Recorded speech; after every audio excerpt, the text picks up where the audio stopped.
The cursed girl who brought death, and the alpha who dared to claim her. They said she was cursed. Every family that took her in died screaming.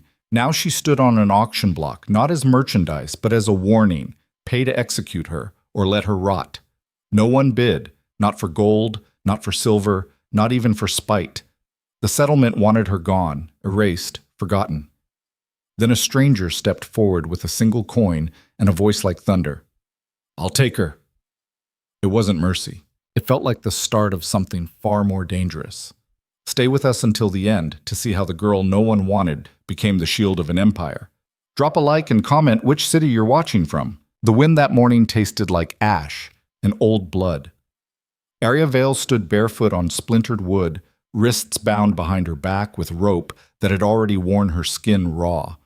The auction block beneath her feet was stained dark from years of use, livestock, goods, and occasionally people like her. She'd stopped shivering an hour ago. The cold didn't matter anymore. Nothing really did. Around her, the settlement of Greymark gathered like vultures circling a carcass. Faces she recognized. Faces that had once smiled at her, fed her, then turned to stone when the death started. Mrs. Calloway, who'd lost her husband to fever 3 days after Arya arrived. The Brennan family, whose barn burned with their eldest son inside. The Winters, all 4 of them, found frozen in their beds during a freak cold snap that lasted exactly 1 night. 7 families in 2 years. 31 dead, and Arya had been there for every single one. The settlement elder, a man named Garrick Stone with a beard like iron shavings and eyes to match, stood beside the block with a ledger in his hands. He wasn't reading from it. Everyone already knew what it said. "Arya Vale," he announced, his voice cutting through the crowd's murmur like a blade through cloth. Accused of witchcraft. Accused of cursing this settlement. Accused of bringing death to the innocent. She wanted to laugh. Accused. As if there'd been a trial. As if anyone had asked her a single question. "We've decided," Garrick continued, "to give the community a choice. You may bid to take her into your service, at your own risk. Or," he paused, letting the word hang. "We proceed with execution at sundown." Execution. They dressed it up nice, but everyone knew what it meant. They'd drag her to the edge of the forest, tie her to a post, and let the cold take her. Or the wolves, whichever came first. Arya scanned the crowd. Somewhere in there, buried under all that fear and anger, there had to be one person. One single person who remembered she was 17 years old, that she'd never hurt anyone on purpose, that she cried herself to sleep most nights wondering what was wrong with her, but all she saw were closed faces and crossed arms. "Do I hear an opening bid?" Garrick asked. Silence. A woman in the front row spat on the ground. Arya didn't flinch. She'd learned not to. "Anyone?" Garrick's tone shifted, almost bored now. This was theater. They'd already decided. More silence. Someone coughed. A child whispered something and was immediately shushed. Arya closed her eyes. Fine. Let it end. Maybe they were right. Maybe she was cursed. Maybe the world would be better off. 1 coin. The voice came from the back, deep, unfamiliar. It cut through the square like a whip crack. The crowd turned as one. A man stood at the edge of the gathering, half shadowed by the overhang of the blacksmith's shop.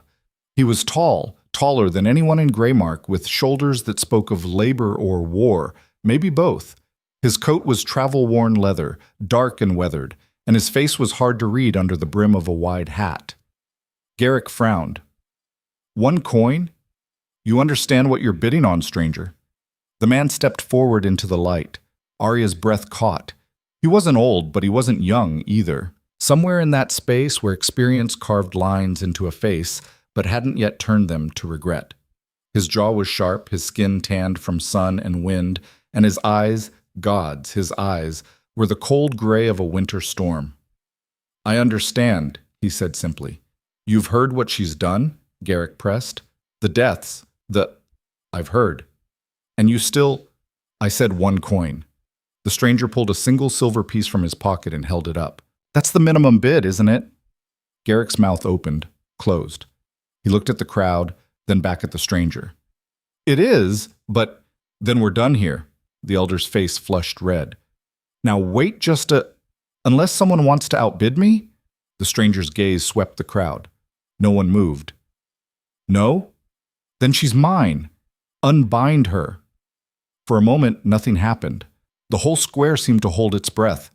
Then Garrick made a sharp gesture, and two men climbed onto the platform. They cut Arya's ropes with quick, jerky movements, like they were afraid to touch her for too long. The moment she was free, they jumped back down. Arya's hands fell to her sides. She rubbed her wrists, feeling blood rush back into her fingers. It hurt. Everything hurt. The stranger walked toward the platform. The crowd parted for him like water around a stone. He stopped at the base of the block and looked up at her. Can you walk? Arya stared at him. Was this real? Was this actually happening? Can you walk? He repeated, slower this time. She nodded, didn't trust her voice. Then come down. She moved carefully, testing each step. Her legs trembled, from cold, from fear, from the sheer disbelief that she was still breathing. When she reached the edge, he offered his hand. She hesitated. I don't bite, he said. There was no humor in it, just fact. She took his hand. His grip was warm, solid. He helped her down like it was the most natural thing in the world. Garrick stepped forward, Ledger clutched to his chest like a shield. She's your responsibility now. Whatever happens, I know. The stranger didn't look at him. His eyes stayed on Arya. We're leaving. Now? Now. But the roads, it's nearly dark. Then we'd better get moving. He turned and started walking toward the settlement gates. Arya stood frozen for half a second, then hurried after him. Her bare feet slapped against the frozen mud. She didn't look back, didn't dare. If she looked back, she might see something that would break her. Relief on their faces, maybe. Or worse, nothing at all. They passed through the gates without a word. The guards didn't stop them. Why would they? Greymark was getting exactly what it wanted. Once they were beyond the walls, the stranger's pace didn't slow. He walked like a man with a destination and no patience for delays. Arya struggled to keep up, her breath coming in short gasps. The ground was rough, littered with stones and frozen roots that bit into her feet. Wait, she managed. Please, I can't. He stopped, turned, looked at her feet, then at her face. Something shifted in his expression, not quite sympathy, more like recognition. He shrugged off his coat and held it out to her. Arya blinked. What? Put it on. You're freezing. I'm fine. You're shaking so hard I can hear your teeth from here. Put it on. She took the coat. It was heavy, still warm from his body, and smelled like leather and wood smoke. She pulled it around her shoulders. It hung past her knees. Boots, he said. What? He sat down on a nearby rock and started unlacing his boots. You need them more than I do right now. You can't. I can. Sit. Arya sat. She didn't know what else to do. He pulled off his boots and handed them to her. They were too big, but they'd work. She slid her feet into them, feeling the warmth still trapped inside. He stood, now in just thick socks, and resumed walking. Who are you? Arya asked, hurrying after him. Kyle. That's it? Just Kyle. For now. They walked in silence for a while. The settlement disappeared behind them, swallowed by distance and gathering dusk. The landscape stretched out in all directions, rolling hills, sparse trees, and beyond that, mountains that looked like teeth against the darkening sky. Why did you do it? Arya finally asked. Do what? Buy me. Save me. Whatever that was. Kyle didn't answer right away. When he did, his voice was quieter. Because I don't believe in curses. Everyone else does. Everyone else is afraid. Fear makes people stupid. And you're not afraid? He glanced at her. I didn't say that. They crested a hill, and Arya saw it, a camp in the valley below. 3 wagons, a handful of horses, and a fire already burning. People moved around it, setting up for the night. Who are they? She asked. My people. And where are we going? North? That's not an answer. It's the only one you're getting tonight. He started down the hill. Come on, you need food and sleep. We'll talk more in the morning. Arya followed, because what choice did she have? But as they descended toward the firelight, a cold knot formed in her stomach. She'd traded one unknown for another. The settlement wanted her dead. This stranger had bought her for a single coin. What did that make her now, Seb? The camp was bigger than it looked from the hill. At least 15 people, maybe more. They looked up as Kyle approached, and Arya saw the questions in their faces, saw the way their eyes lingered on her. A woman stepped forward, tall, dark-haired, with a scar running from her temple to her jaw. She looked at Arya, then at Kyle. This is her? This is her. She doesn't look cursed. That's because she isn't. Kale gestured to one of the wagons. Get her something to eat. And find her real clothes. She can't travel like this. The woman nodded and motioned for Arya to follow. Arya looked back at Kyle, but he'd already turned away, heading toward a group of men near the fire. Come on, the woman said. Her voice wasn't unkind, but it wasn't warm either. I'm Sarah. You'll be riding in my wagon tomorrow. Arya followed her to a smaller fire set apart from the main camp. A pot of something hung over the flames, steam rising into the cold air. Sarah ladled a portion into a wooden bowl and handed it to her. Eat. Arya took the bowl. It was some kind of stew, meat, potatoes, something green. It smelled better than anything she'd eaten in months. She ate slowly, trying not to look desperate, but she was so hungry that each bite felt like a small miracle. Sarah watched her for a moment, then rummaged through a trunk in the wagon. She pulled out a bundle of clothes, a rough wool shirt, thick trousers, a pair of socks. These'll fit well enough. Change behind the wagon. Don't wander off. Arya set down the bowl and took the clothes. Behind the wagon, she stripped out of her thin, filthy dress and pulled on the new garments. They were warm, clean. She almost wanted to cry. When she came back around, Sarah was poking at the fire with a stick. Better? Yes, thank you. Sarah nodded. Get some sleep. Long day tomorrow. Where are we going? Didn't he tell you? He said north. Sarah snorted. Typical. We're going to the Draven Reach, Kyle's territory. Kyle's? Arya's mind struggled to catch up. He's a lord? Something like that. Sarah stood and brushed off her hands. He rules the northern frontier, has for 5 years. People follow him because he's fair and because he's dangerous when he needs to be. Then why did he buy a cursed girl from a backwater settlement? Sarah's smile was thin. You'll have to ask him yourself. Now sleep. You're no good to anyone exhausted. Arya climbed into the wagon. There was a bedroll already laid out, along with a couple of blankets. She curled up under them, still wearing Kyle's coat because she couldn't bring herself to take it off. Outside, she could hear the camp settling down for the night. Low voices, the crackle of the fire. Somewhere, a horse stamped and snorted. She closed her eyes, but sleep didn't come. All she could think about was the look on Garrick's face when Kyle had claimed her. The confusion, the anger, the faint bitter edge of relief. And she thought about Kyle's words. I don't believe in curses. But he should. Because curse or not, death followed her like a shadow.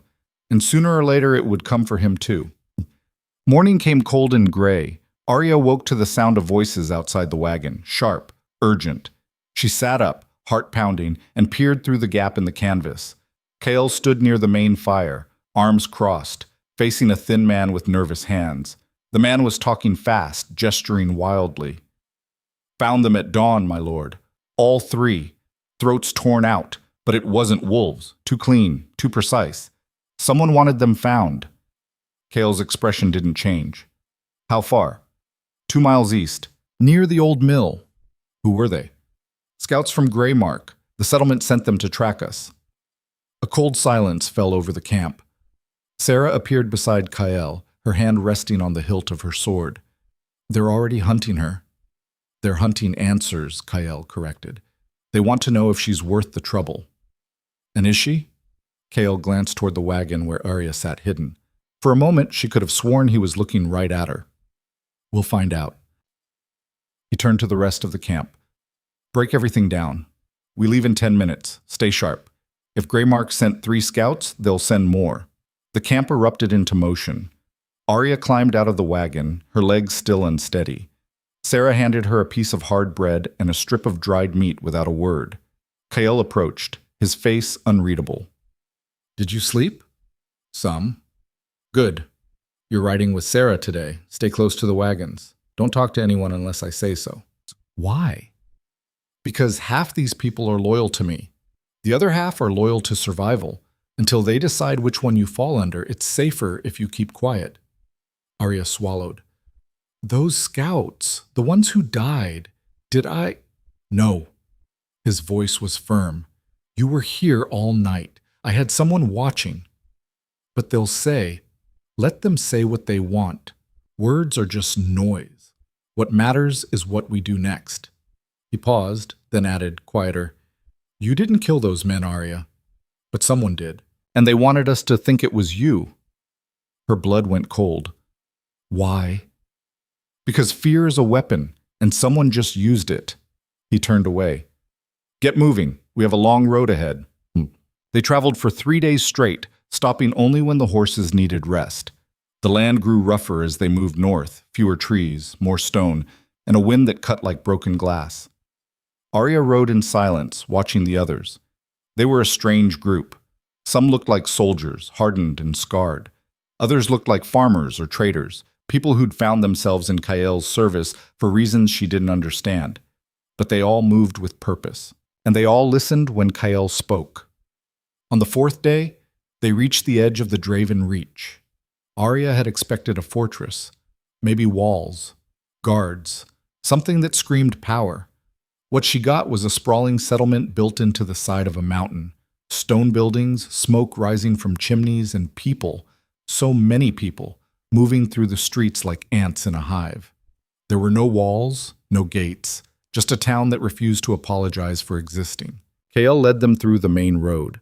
People stopped to watch. Some nodded at him, others just stared. At Arya. She pulled the coat tighter around herself. They stopped in front of a large stone building near the center of town. Kael dismounted and motioned for Arya to follow.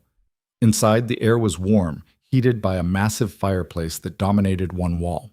A table sat in the middle of the room, covered in maps and papers. Kael gestured to a chair.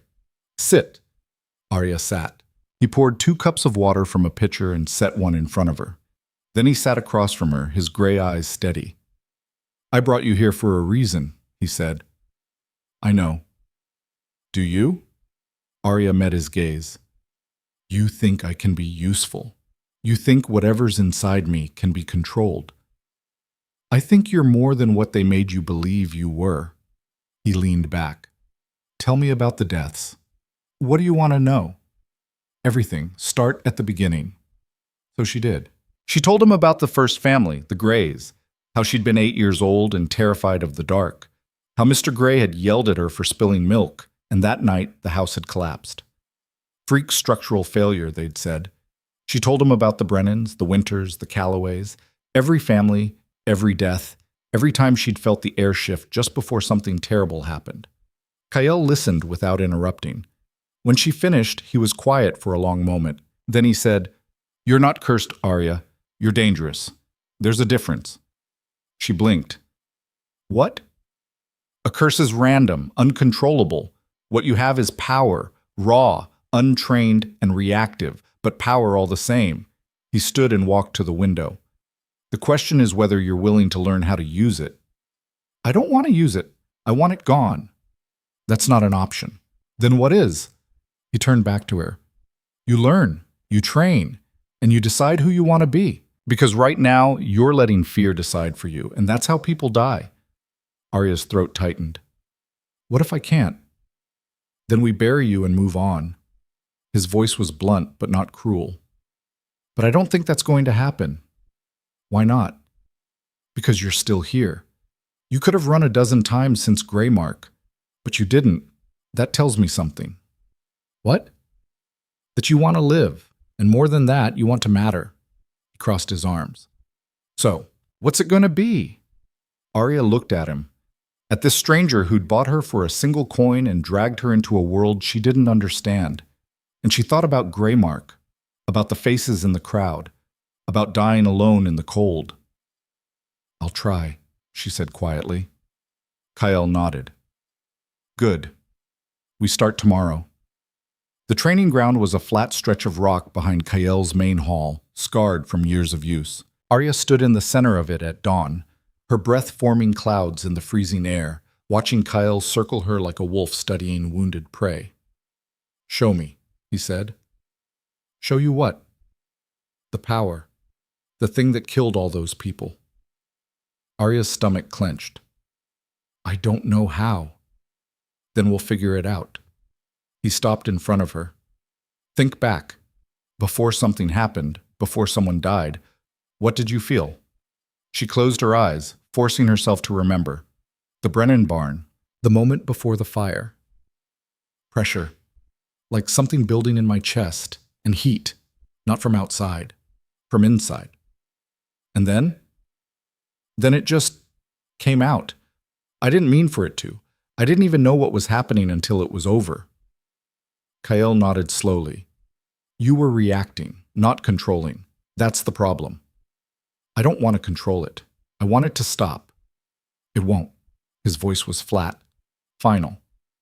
So you have two choices. Learn to use it, or let it use you until there's nothing left. He stepped back. Now, try. Try what? Make something happen. Anything. Just make it deliberate. Arya stared at him. I can't just... You can. You've done it before. Do it now. She tried. She focused on the pressure he'd mentioned, searching for that feeling in her chest. Nothing. She dug deeper, reached for something, anything that felt like power. Still nothing. I don't feel anything, she said. Then you're not trying hard enough. I am. You're scared. There's a difference. Kael crossed his arms. Fear locks you up, makes you small. You need to get angry. I'm not angry. Then find something to be angry about. He tilted his head. Shouldn't be hard. You've spent your whole life being treated like garbage. Use it. Arya's jaw tightened. That's not... They sold you on an auction block. They were going to let you freeze to death in the woods. They looked at you like you were dirt. His voice was cold, deliberate. And you stood there and took it. Every insult, every accusation. You didn't fight back once. Heat flared in her chest. Not the strange, twisting heat of her power, just anger, plain and simple. I didn't have a choice, she said through gritted teeth. Everyone has a choice. You just made the easy one. He stepped closer. You let them decide what you were, and now you're doing it again. Standing here, afraid of yourself, waiting for someone to tell you it's okay to exist. Stop. Why? Because it's true? Because you don't know anything about me. I know you're wasting time feeling sorry for yourself when you could be learning how to survive. His gray eyes were relentless. So stop whining and show me what you can do. Something in Arya snapped. The pressure hit all at once, a violent surge that felt like her ribs were cracking open from the inside. The air around her rippled. The ground beneath her feet trembled. And then, before she could stop it, a blast of force shot outward. Kyle was already moving. He dove to the side as the invisible wave tore through the space where he'd been standing, crashing into the stone wall behind him. The rock exploded. Chunks of it scattered across the training ground like shrapnel. Arya stumbled backward, gasping. I couldn't. Kale stood up, brushing dust off his coat. He looked at the destroyed wall, then at her. Good. Good? I almost killed you. But you didn't. That's progress. He walked over to the rubble and nudged a piece of stone with his boot. You're stronger than I thought. That's useful. Useful? Her voice cracked. I just proved I'm exactly what they said I was. A danger. You proved you have power. That's not the same thing. He turned back to her. And you did it on purpose this time. That's the difference. Arya's hands were shaking. I didn't mean to destroy the wall. No. But you meant to do something. That's the first step. He walked toward her, his expression unreadable. Again. What? Do it again. Same thing, only this time, smaller. I don't know if I can... Then learn. He gestured to a row of wooden posts set up along the edge of the training ground. Knock one down, just one. Don't touch anything else. Arya looked at the posts. They were thick, solid. It would take an axe to bring one down normally. She took a breath and reached for that pressure again. It was easier this time, still wild, still chaotic, but she could feel it coiling under her skin like a living thing. She focused on the closest post. Just that one. Nothing else. The power surged. The post exploded into splinters. So did the three behind it. Kyle didn't flinch. Better. You're learning. Arya wanted to scream or cry, maybe both. Instead, she just stood there, staring at the wreckage, feeling like a hammer being used to paint. You can't expect me to. I expect you to keep trying until you get it right. Kale's voice wasn't harsh, just firm. This isn't about perfection. It's about control. And control takes time. How much time? As much as it takes. The sun climbed higher. Arya tried again, and again, and again. Each time, the destruction spread wider than she intended. A target became 3 targets. A controlled push became an explosion. By midday, the training ground looked like a battlefield. Kale never lost patience. He just watched, corrected, and made her try again. You're thinking too much, he said during one break. Stop trying to force it into a shape. Let it flow, then guide it, like water through a channel. Water doesn't blow up rocks. No, but it carves them over time. He handed her a water skin. Drink, then we go again. Arya drank, her throat raw from breathing hard. Her whole body ached. But there was something else too. Something she hadn't felt in years. Purpose. She was terrible at this. But she was doing it, actually trying, not running, not hiding. For the first time in her life, she was facing the thing that terrified her most, and she hadn't died yet. Ready? Kale asked. She nodded. Good. This time, I want you to hit me. Arya's eyes widened. What? You heard me? Hit me. With the power, not enough to kill, just enough to knock me back. That's insane. That's training. He walked to the center of the ground and spread his arms. I'm standing right here. All you have to do is push me. Think you can manage that? What if I hurt you? Then I'll hurt. Now, do it. Arya's heart hammered. This was different from destroying posts or walls. This was a person. Someone who'd saved her. Someone who was betting everything on the idea that she could be more than a weapon. She reached for the power. It came easier now, like a reflex she was starting to understand. She shaped it, compressed it, aimed it at Kael's center mass, and released. Kael slid backward about 3 feet, his boots scraping against the stone. He didn't fall, didn't even stumble, just came to a stop and looked at her with something that might have been approval. Better. Much better. He walked back to his starting position. Again, harder this time. They spent the rest of the day like that. Arya pushing, Kael measuring, both of them learning the limits of what she could do without crossing into catastrophe. When the sun finally started to set, Kael called it. Enough. You did good today. Arya nearly collapsed. Every muscle in her body screamed, her head pounded. But underneath the exhaustion was something else, something that felt dangerously close to pride. Same time tomorrow? She asked. Kael smiled. It was small, barely there, but real. Same time tomorrow. Word spread fast. By the time Arya made it to the dining hall that evening, everyone knew. The cursed girl had spent the day destroying the training ground. The cursed girl had attacked Kael. The cursed girl was exactly as dangerous as they'd feared.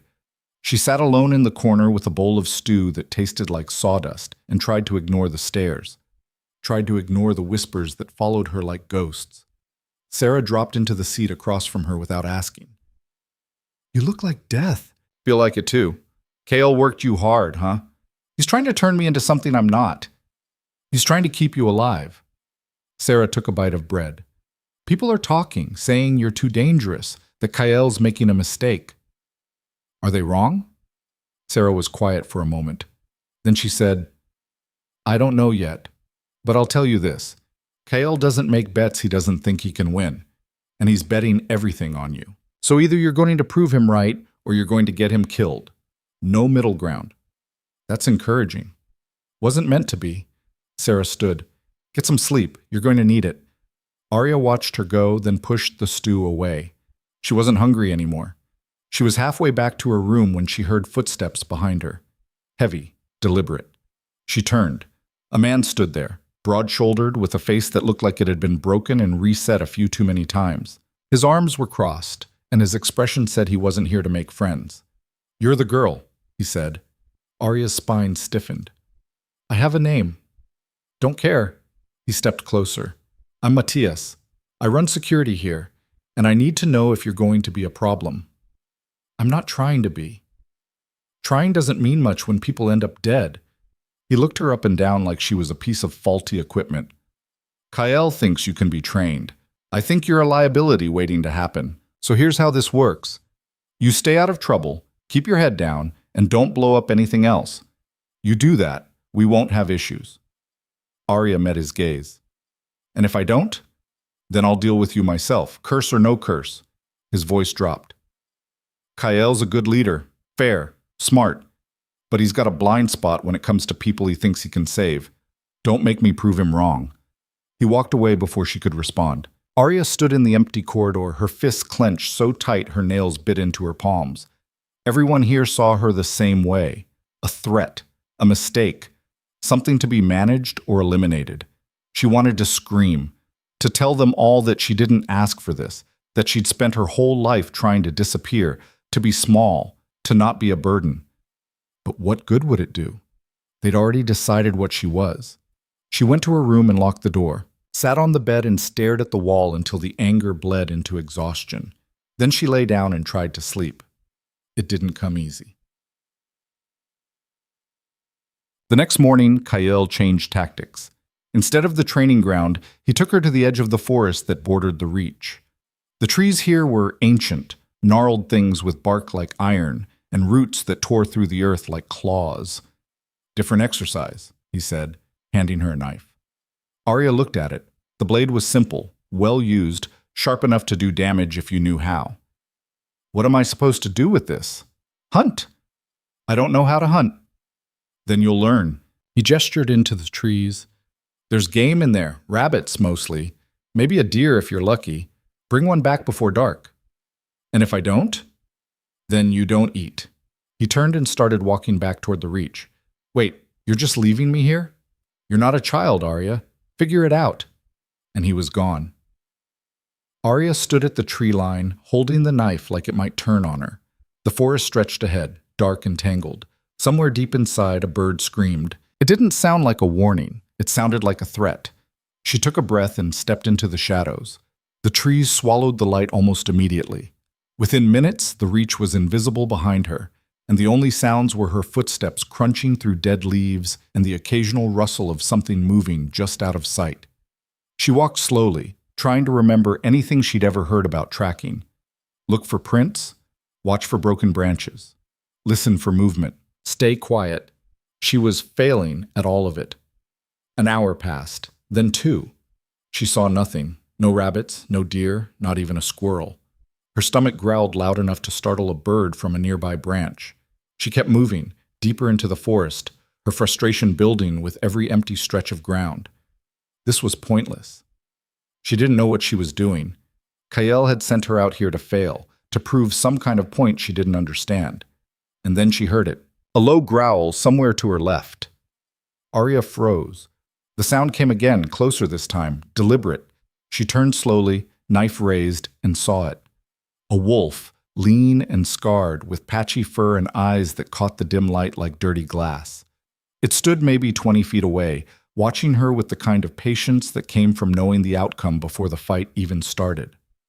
Arya's heart slammed against her ribs. The power stirred in her chest, immediate and eager. No, not now. Not like this. The wolf took a step forward, then another, its lips pulled back, showing teeth that had torn through tougher things than her. Stay back, Arya said. Her voice shook. The wolf didn't care. It lunged. Arya didn't think. The power exploded outward in a wall of force that caught the animal mid-leap and hurled it sideways into a tree. The impact was brutal. The crack of bone echoed through the forest. The wolf hit the ground and lay still. Arya stood there, gasping, staring at what she'd done. Blood pooled beneath the animal's body, dark against the frost-covered ground. She'd killed it. Not by accident. Not as collateral damage. She'd seen a threat and eliminated it with the same power that had destroyed families and burned barns. But this time, it had saved her life. She walked over to the wolf on shaking legs. Its eyes were still open, glassy and empty. She knelt beside it, her hands trembling, and closed them. "I'm sorry," she whispered. The words felt hollow, useless, but she said them anyway. She stood, wiped the knife on her trousers, even though she hadn't used it, and grabbed the wolf by its hind legs. It was heavy, heavier than it looked. She dragged it through the forest, back toward the reach, leaving a dark trail in the snow. By the time she reached the tree line, her arms burned and her breath came in ragged gasps. Cale was waiting. He looked at her, then at the wolf, then back at her. "That's not a rabbit," he said. "It tried to kill me." And? "And I killed it first." Cale studied her for a long moment. Something shifted in his expression, not quite approval, more like recognition. "How do you feel?" "Tired, sick." She let go of the wolf's legs. "Like I just crossed a line I can't come back from." "You did, but that line isn't where you think it is." He crouched beside the wolf, examining the wound. "Clean kill, fast. You didn't torture it, didn't let it suffer. That matters." "Does it?" "Yes." He stood. "There's a difference between killing because you're out of control and killing because you have to. You just learned that difference. Most people never do." Arya wanted to argue, to tell him it didn't feel like learning. It felt like becoming something she'd spent her whole life trying not to be, but she was too tired, and maybe deep down she knew he was right. "Come on," Kyle said, picking up the wolf like it weighed nothing. "You earned your meal today. Let's get you fed." That night, the Reach held a small feast. Nothing fancy, just roasted meat, bread, and ale, but it was more than Arya had seen since arriving. She sat near the fire with Sarah, watching people laugh and talk and forget, for a moment, that the world outside was hard and cold and unforgiving. Kyle stood at the head of the table, raising a cup. "To another day survived, and to those who will survive tomorrow." The room echoed his words, cups clashed, people drank. Arya sipped her ale. It was bitter and strong and made her throat burn. "You did good today," Sarah said quietly. "I killed something." "You survived. That's what matters out here." Sarah tore off a piece of bread. "Kale's right, you know. You're stronger than you think. You just need to stop being afraid of it. And if I can't, then you'll die. Or worse, you'll get someone else killed." Sarah's voice was blunt, but not cruel. "This world doesn't care about your intentions, Arya. It only cares about results. So figure out what you want those results to be." Arya looked into the fire, watching the flames dance and twist. "What if I don't know?" "Then keep moving until you do." The feast continued around them, but Arya's mind was elsewhere, turning over the day's events like stones in her hand. The wolf, the power, the line she'd crossed. Kale had said she was learning, but what exactly was she becoming? She didn't have an answer, not yet, but she was starting to understand that staying still wasn't an option anymore. 3 weeks passed. Arya trained every day, with Kyle in the mornings pushing her power to its limits, with Sarah in the afternoons learning how to fight with a blade when the power failed, with Matthias's guards in the evenings studying tactics and strategy she didn't fully understand but memorized anyway. She was getting stronger, faster, more controlled, but the Reach was getting more tense. It started small, livestock going missing, a goat here, a chicken there. People grumbled, but it happened sometimes. Predators from the forest. Bad luck. Then the barn burned. It was on the eastern edge of the settlement, far enough from the main buildings that it didn't spread, but 3 horses died in the blaze, and the family that owned them lost everything they'd stored for winter. People started talking again, started looking at Arya. She wasn't anywhere near the barn when it happened. Kyle made sure of that. But it didn't matter. Fear didn't need proof. 2 days later, a storehouse collapsed. The supports gave way during the night, and when morning came, 2 men were found crushed beneath the rubble, both dead. The Reach exploded. Matthias called an emergency meeting in the main hall. Arya wasn't invited, but she could hear the shouting from her room. Accusations, demands, calls for her to be exiled or worse. Kale's voice rose above the rest, steady and unyielding. She couldn't make out the words, but the tone was clear. He wasn't backing down. When the meeting finally ended, he came to her room. He looked exhausted, older than she'd ever seen him. "They want you gone," he said without preamble. Arya's stomach dropped. "Are you sending me away?" "No." He sat down heavily. But we're running out of time. Someone's sabotaging you, killing people and animals, destroying property, making it look like your work. And they're doing a damn good job of it. Who would do that? Someone who wants you gone, or someone who wants to destabilize me. He rubbed his face. Maybe both. What do I do? You leave, tomorrow.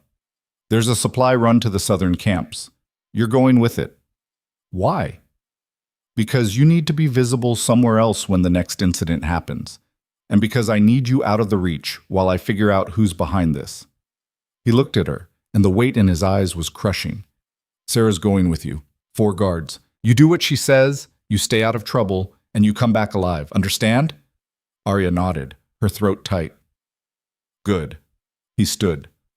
Pack light. You leave at dawn. He was almost to the door when she stopped him. Kyle, what happens if you can't figure it out? He turned, and for the first time since she'd met him, he looked uncertain. Then I'll have to choose between you and everyone else. And I don't think either of us will like that choice. Morning came cold and gray.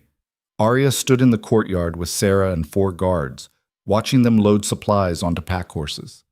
The air stung her lungs with every breath, and the sky looked like old iron. Sarah handed her a pack. Food, water, knife, don't lose any of it. I won't. And if something happens, you run. Don't fight. Don't try to be a hero. Just run. Clear? Arya nodded, even though running was the last thing she wanted to do. They set out as the sun broke over the mountains, casting long shadows that looked like fingers reaching across the frozen ground.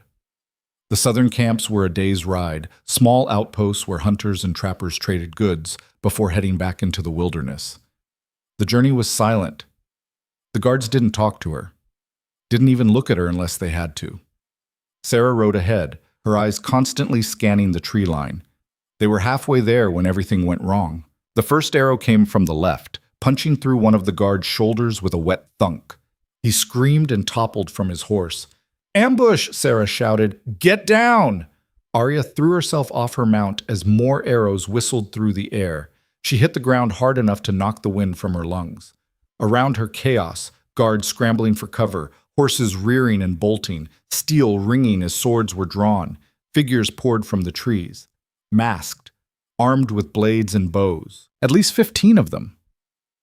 Sarah was already fighting, her sword a blur as she cut down the first attacker, but they were outnumbered, badly. Arya crawled behind a fallen log, her heart hammering. The power surged in her chest, wild and demanding. She shoved it down. Not yet. Not until she had no choice. But then she saw one of the attackers raise an axe over Sarah's exposed back. The power exploded. The blast tore through the clearing like a storm, ripping attackers off their feet and hurling them into trees. The ground split.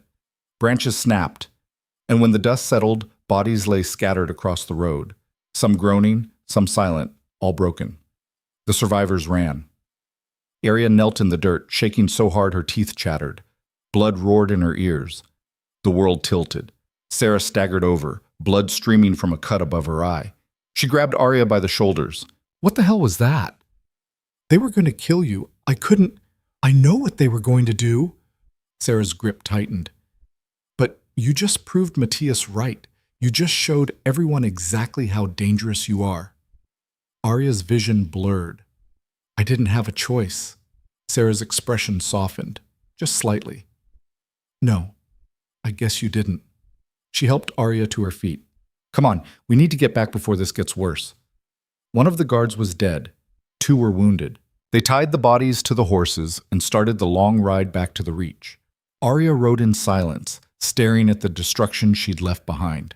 The shattered trees, the blood-soaked earth, the proof that no matter how hard she tried, she was still the same cursed girl they'd tried to sell in Greymark. Only now she was worse, because now she knew what she was capable of. And so did everyone else. When they finally reached the reach, Matthias was waiting at the gates. He took one look at the bodies, at the blood, at Arya's haunted expression, and he smiled. It was cold, triumphant. Kael's gonna love this, he said. Arya wanted to disappear, to run into the forest and never come back, but she dismounted and walked through the gates because that was all she could do, and somewhere behind her, She heard Matthias say to one of his men, "Get everyone together. It's time we had a real conversation about our guest." Arya didn't sleep that night. She sat on the floor of her room with her back against the door, listening to the voices outside. They rose and fell like waves, angry and relentless, punctuated by Matthias's voice cutting through the noise like a blade. 3 more incidents since she arrived. Can't keep pretending she's not the problem. Kael's judgment is compromised. She pressed her palms against her ears, but it didn't help. The words seeped through anyway, each one another nail in a coffin she could feel closing around her. When dawn finally came, pale and cold through the single window, someone knocked. "It's me," Sarah's voice. Flat, tired. Arya opened the door.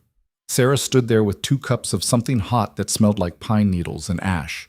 She handed one to Arya without a word and leaned against the doorframe. "How bad is it?" Arya asked. "Bad.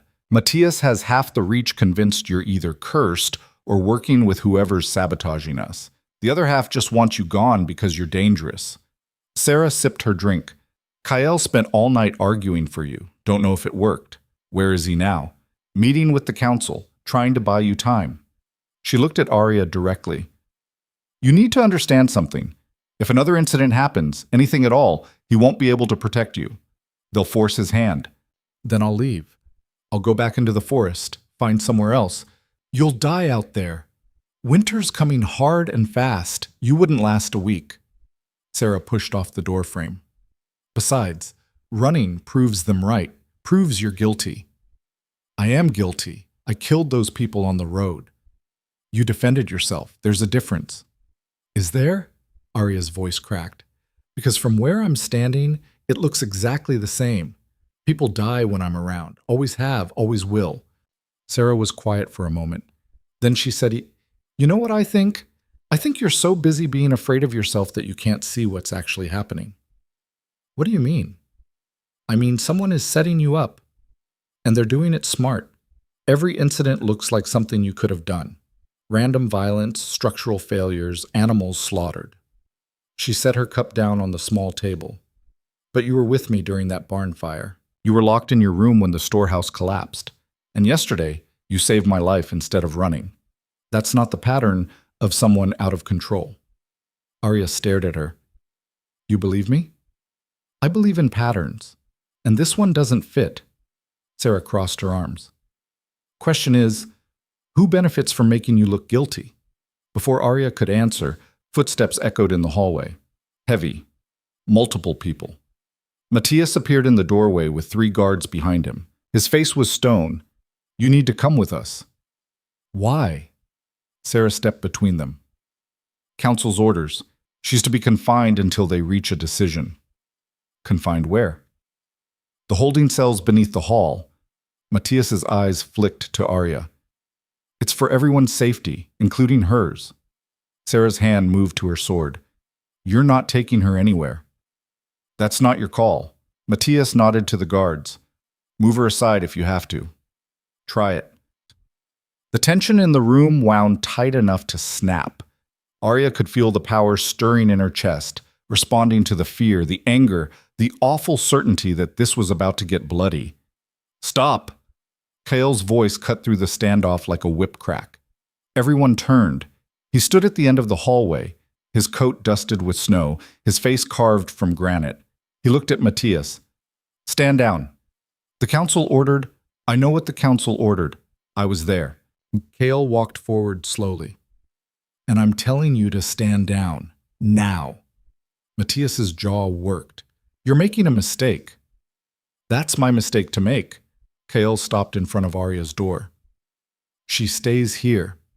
Under guard if you want. But she's not going in a cell like an animal." "The people want—" "I don't care what the people want. I care about what's right." His voice dropped, dangerous and low. "You have a problem with that, you can take it up with me. Personally. Your choice." The hallway went silent. Matthias stared at Kael for a long moment. Then he turned to his guards. "Post 2 men at her door. No one in or out without my permission." He walked away, his boots echoing like hammer strikes. Kael waited until he was gone, then looked at Arya. "Pack your things." Just the essentials. Why? Because we're leaving, tonight, before this gets any worse. Where are we going? Somewhere I can figure out what's really happening, and somewhere you'll be safe while I do it. He glanced at Sarah. You're coming too. I need someone I can trust. What about the Reach? Sarah asked. The Reach can handle itself for a few days. Right now, keeping her alive matters more. He started to turn, then stopped.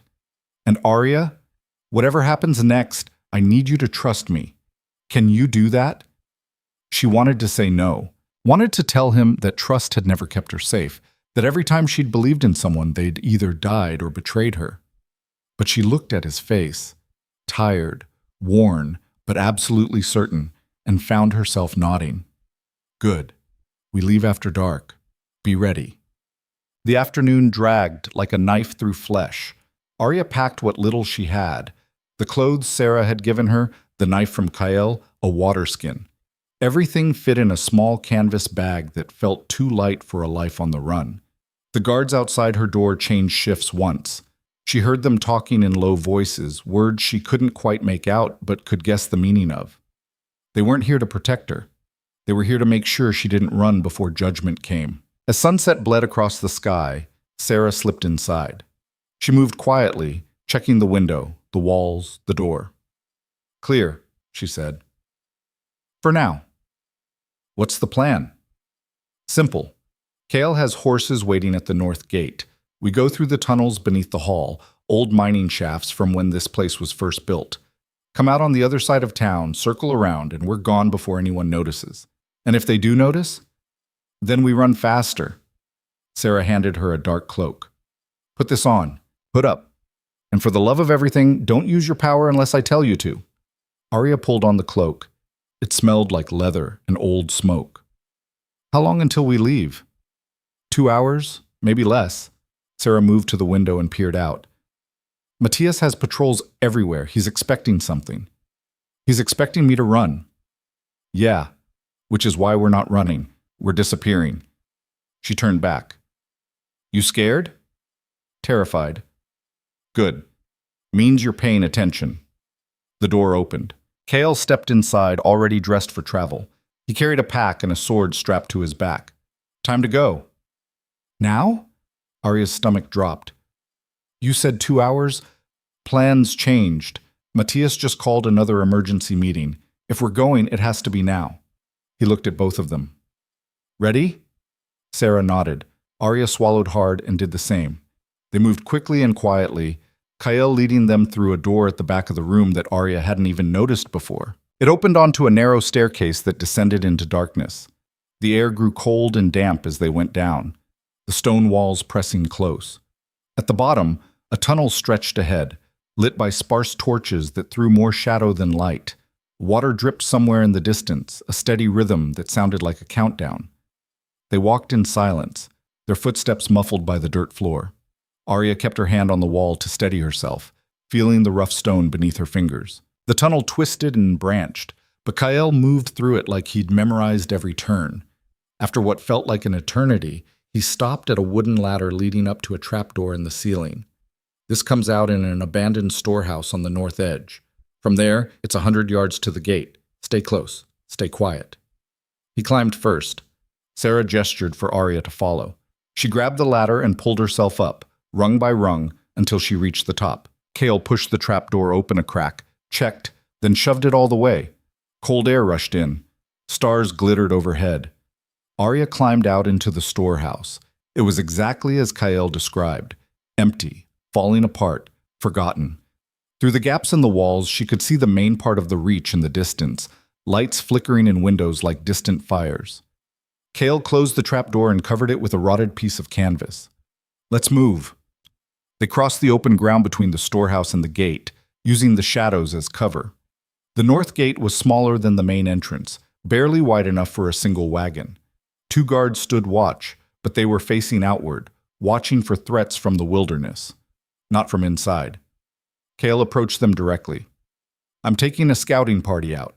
Opening the gate. One of the guards turned. At night? That's against protocol. I'm aware. Open it anyway. Sir, we'd need authorization from... Kale's hand moved to his sword. Not threatening, just present. I'm giving you authorization. Now open the gate or get out of my way. The guards exchanged a look. Then one of them moved to the mechanism and started cranking the gate open. The wood groaned as it swung outward, revealing the dark forest beyond. Thank you, Kale said, and walked through. Arya and Sarah followed, their hoods pulled low. The guards watched them go but didn't stop them. Maybe they didn't care. Maybe they were relieved to see the cursed girl leaving. The gate closed behind them with a heavy thud. They were in the trees before anyone raised an alarm. They rode hard through the night, the horses' breath forming clouds in the freezing air. Kale led them north and west, away from the Reach, deeper into territory Arya didn't recognize. The forest grew thicker, the trees older and more twisted, until it felt like they'd stepped into another world entirely. They stopped at dawn in a clearing beside a half-frozen stream. Kale dismounted and started setting up a small camp while Sarah tended to the horses. Arya slid off her mount and nearly collapsed. Her legs were numb, her back screamed, and her hands were raw from gripping the reins. Drink, Kale said, handing her a water skin. Then eat. We're not stopping for long. Where are we going? A place I know, safe, remote. Somewhere we can figure this out without half the Reach trying to kill you. He pulled out a map and spread it on a flat rock. We'll reach it by tomorrow night if we keep moving. Sarah joined them, her face drawn. You really think we can solve this out here? I think we have a better chance than we do back there. Kyle traced a route on the map with his finger. Someone's been playing us from the start. Every incident was too perfect, too well-timed. That takes planning, resources, inside knowledge. You think it's someone from the Reach? Arya asked. I think it's someone who knows the Reach well enough to move without being seen. Someone with access. Someone who benefits from chaos. He looked up. The question is who? Matthias, Sarah said immediately. Kyle shook his head. Too obvious. Matthias is a lot of things, but he's not subtle. This is someone smarter, someone patient. They sat in silence, the only sound the stream trickling past and the wind moving through the trees. Then Arya said, What if it's not about me? Both of them looked at her. What if I'm not the target? She thought it through as she spoke. You said someone benefits from chaos. What if the chaos is the point? What if they're using me to destabilize you, to make people doubt your leadership? Kale's expression shifted. Go on. Every incident makes you look weak, like you can't control your own territory, like you made a mistake bringing me here. And the more you defend me, the worse it gets. She met his eyes. What if this was never about getting rid of me? What if it's about getting rid of you? Sarah swore under her breath. She's right.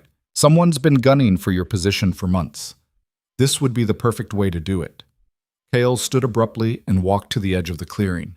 He stared out into the forest, his shoulders tense. Who would want that? Arya asked quietly. There's a council member, Sarah said. Bastion Cross. Runs the southern settlements.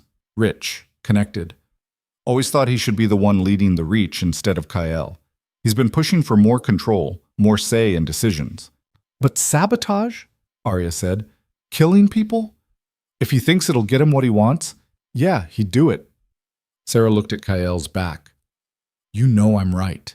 Kyle didn't turn around. It's speculation. We don't have proof. Then we get proof. Sarah's voice was hard. We go back. We find evidence, and we end this. Going back now is suicide, Kyle said. Matthias has the guard. Bastion has the council. We'd be walking into a noose. Then what do we do? Kyle was silent for a long moment. Then he said, We go to the old fortress. There's someone there who might be able to help us, someone who knows things about power that I don't. The hermit? Sarah sounded incredulous. You want to trust our lives to that lunatic? That lunatic taught me half of what I know about controlling dangerous things. Kale turned back to them. If anyone can help Arya understand what she is, it's him. And if we're lucky, he'll have information about Bastion too. He hears things, sees things, remembers things everyone else forgets. Arya stood. Who is he? Someone like you, someone with power they didn't ask for and couldn't control, until they did. Kale started packing up the camp. We leave in 10 minutes. Get ready. The old fortress was less a fortress and more a ruin, clinging to the side of a mountain like a broken tooth. They reached it the next evening, exhausted and half frozen, and climbed a narrow path that wound up through loose rock and ice. At the top, a single tower still stood, its stones blackened by fire and time. Smoke drifted from a hole in the roof. Kale dismounted and approached the door. It was charred wood bound with iron, old and scarred. He knocked 3 times, paused, then knocked twice more. The door swung open. A man stood there. Old, ancient maybe, with a face like weathered leather and eyes that were too bright, too aware. He wore robes that might have been gray once but were now the color of ash and earth. "Draven," the old man said. His voice was like stones grinding together. "Didn't expect you back so soon. Didn't expect to need your help again." Kale gestured to Arya. "She's the one I told you about." The old man's gaze shifted to her. Those bright eyes studied her like she was something under glass. The girl with the wild power, the one who breaks things. "Yes." "Bring her in. Let's see what we're working with." Inside, the tower was warm despite the cold outside. A fire burned in a stone hearth, and shelves lined the walls, packed with books and strange objects Arya couldn't identify. The air smelled like herbs and old paper. The old man gestured to a chair near the fire. "Sit." Arya sat. Kael and Sarah stayed by the door, watching. The old man knelt in front of her and took her hands. His skin was rough and dry, but his grip was gentle. "Tell me what you feel, right now, in this moment." "I feel pressure in my chest, like something coiled up and waiting." "Good. That's the power. It's always there, isn't it? Even when you're calm." "Yes." "And when you use it, what happens?" "It explodes. I try to control it, but it's like trying to hold water. It just spreads everywhere." The old man nodded. "That's because you're treating it like a thing, an object, but it's not. It's part of you, like blood, like breath. You don't control your blood. You just let it flow." "I don't understand." "You will." He released her hands and stood. "Close your eyes." Arya did. "Now feel the power. Don't push it. Don't pull it. Just feel it." She reached inward, found that coiled pressure. It pulsed in time with her heartbeat. "Good. Now ask yourself, what does it want?" "What?" "The power. What does it want? Not what you want it to do. What does it want?" Arya focused. The power twisted, shifted, and for the first time she felt something beneath the raw force, something that felt almost like intention, like it wasn't just reacting to her fear or anger, like it had a purpose of its own, protection. The word came to her like a whisper. The power wanted to protect her. That's all it had ever wanted. Every death, every disaster, it had been trying to keep her safe. She opened her eyes. "It's not trying to hurt people. It's trying to protect me." The old man smiled. "Now you're learning." "But I don't want it to protect me by killing everyone around me." "Then you need to teach it what protection actually means. Show it boundaries, intentions. Give it direction instead of letting it guess." He walked to one of the shelves and pulled down a small wooden box. "This will help." He opened it. Inside was a smooth black stone, polished and cold. "Put your hand on it." Arya did. The moment her skin touched the stone, the power surged, but instead of exploding outward, it was pulled down into the stone like water down a drain. The pressure in her chest eased. "What is this?" "A focus. It channels the power, gives it somewhere to go besides everything around you." He closed the box. "Keep it with you. Practice with it. And when you're ready, you won't need it anymore."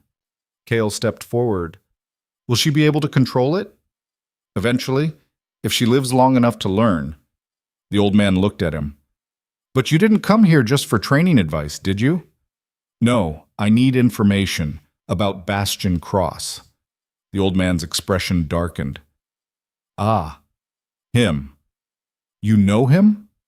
"I know of him. Ambitious, ruthless. The kind of man who sees people as tools or obstacles."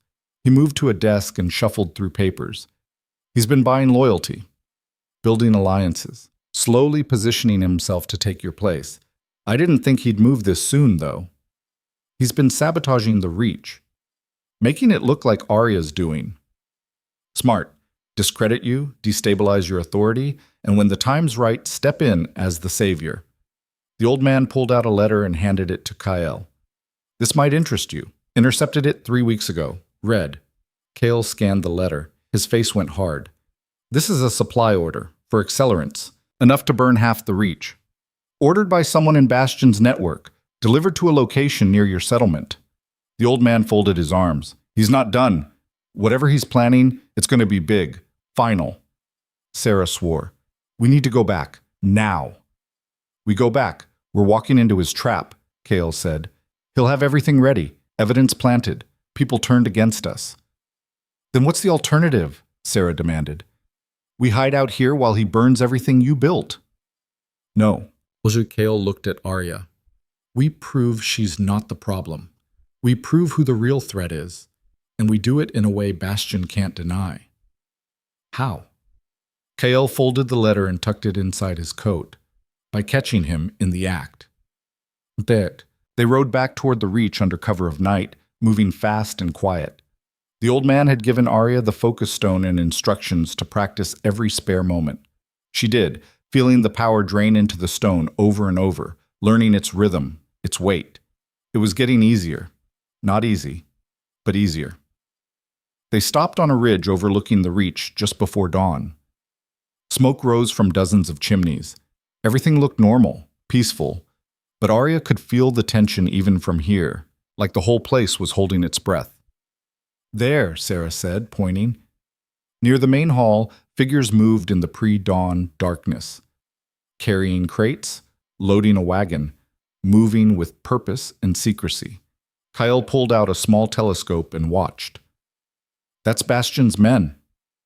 What are they doing? Setting the stage. He collapsed the telescope. We need to get closer, see what they're planning. They descended the ridge and circled around to the eastern side of the Reach, using the forest as cover. As they got closer, Arya could make out voices. Move fast once it starts. Blame will fall on the girl, no question. Kyle won't have a choice. Bastion's voice cut through the others. Make sure the accelerant is spread evenly. I want the whole hall to go up. No survivors. Arya's blood went cold. Kael's hand moved to his sword. He's going to burn the council, kill everyone who might oppose him, and make it look like Arya did it. When? Sarah whispered. Tonight. During the emergency session he called. Kael's jaw clenched. He's going to kill them all and crown himself leader over their ashes. We have to warn them. They won't believe us, not without proof. Kael looked at Arya. But they'll believe what they see. We wait until he starts the fire, then we stop it, publicly, with witnesses. That's insane, Sarah said. If we wait that long, people could die. If we move too soon, Bastion disappears and we're back where we started. Kyle's voice was iron. We do this right, or we don't do it at all. Arya felt the focus stone in her pocket, warm against her skin. What do you need me to do? Kale looked at her. I need you to save them, all of them. And I need you to do it without killing anyone. Can you do that? The power stirred in her chest, but this time it didn't feel wild. It felt focused, ready. Yes, she said. I can do that.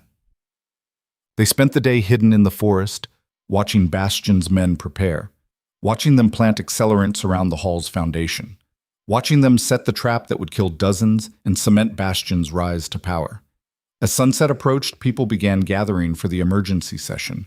Council members, guards, citizens who wanted their voices heard. They filed into the hall, unaware that they were walking into a death trap. Arya's hands shook. There are so many people. I know. Kale's voice was steady. That's why we wait until the last possible moment. Give Bastion enough rope to hang himself. Sarah checked her weapons. And if something goes wrong, then we improvise. They waited in the shadows as full dark fell. Inside the hall, lanterns were lit. Voices rose and fell, muffled by the thick walls. Then Arya saw him. Bastion Cross, standing near the building's eastern corner with 2 men. He looked around once, checked that no one was watching, then nodded. One of the men struck a flint. Flame caught on the accelerant trail. It raced along the foundation like a living thing, faster than Arya had expected. Within seconds, the entire base of the hall was burning. Inside, someone screamed. "Now!" Kyle shouted. Arya ran forward, pulling the focus stone from her pocket. She pressed it against her chest and reached for the power. It surged upward, but instead of exploding outward, it flowed through the stone, shaped and directed. She focused on the flames, felt their heat, their hunger, and she pulled. The fire responded. It twisted, compressed, drawn toward her like metal to a magnet. The flames peeled away from the building and swirled in the air, forming a sphere of pure fire that hovered above her outstretched hand. People poured out of the hall, coughing and terrified. They stopped when they saw her, saw the fire dancing in her palm, saw Bastion and his men frozen in shock. Cale stepped into the light, his voice carrying across the crowd. "Bastion Cross, you're under arrest for sabotage, attempted murder, and treason against the Reach." Bastion recovered quickly. "That girl just tried to burn us alive. Seize her." "She just saved you," Sarah said, emerging from the shadows with her sword drawn. "The fire was yours. Your men set it. We watched the whole thing." Matthias pushed through the crowd, his face unreadable. He looked at the burning sphere in Arya's hand, at Bastion's men, at the accelerant trail still smoking on the ground. "Is this true?" he asked Kyle. "Every word. Bastion's been sabotaging the Reach for months, killing people, destroying property, all to make it look like Arya was cursed, all to turn you against me." "Lies," Bastion snarled. "He's desperate, can't you see? He'll say anything to—" "Then explain the accelerant," Kyle said coldly. "Explain why your men were here lighting fires. Explain the supply orders, the witnesses, the evidence." Bastion's face went pale, then red. "You can't prove any of that." "Actually," the old hermit said, stepping out of the crowd, "he can. I have the letters, the orders, everything you've done, cataloged and dated, and I'm more than happy to testify." Bastion looked around wildly. His men were already backing away, hands raised. The crowd's mood was shifting, turning ugly. He drew a knife. The fire in Arya's hand flared. "Don't," she said quietly. Bastion lunged at Kale. Arya released the fire.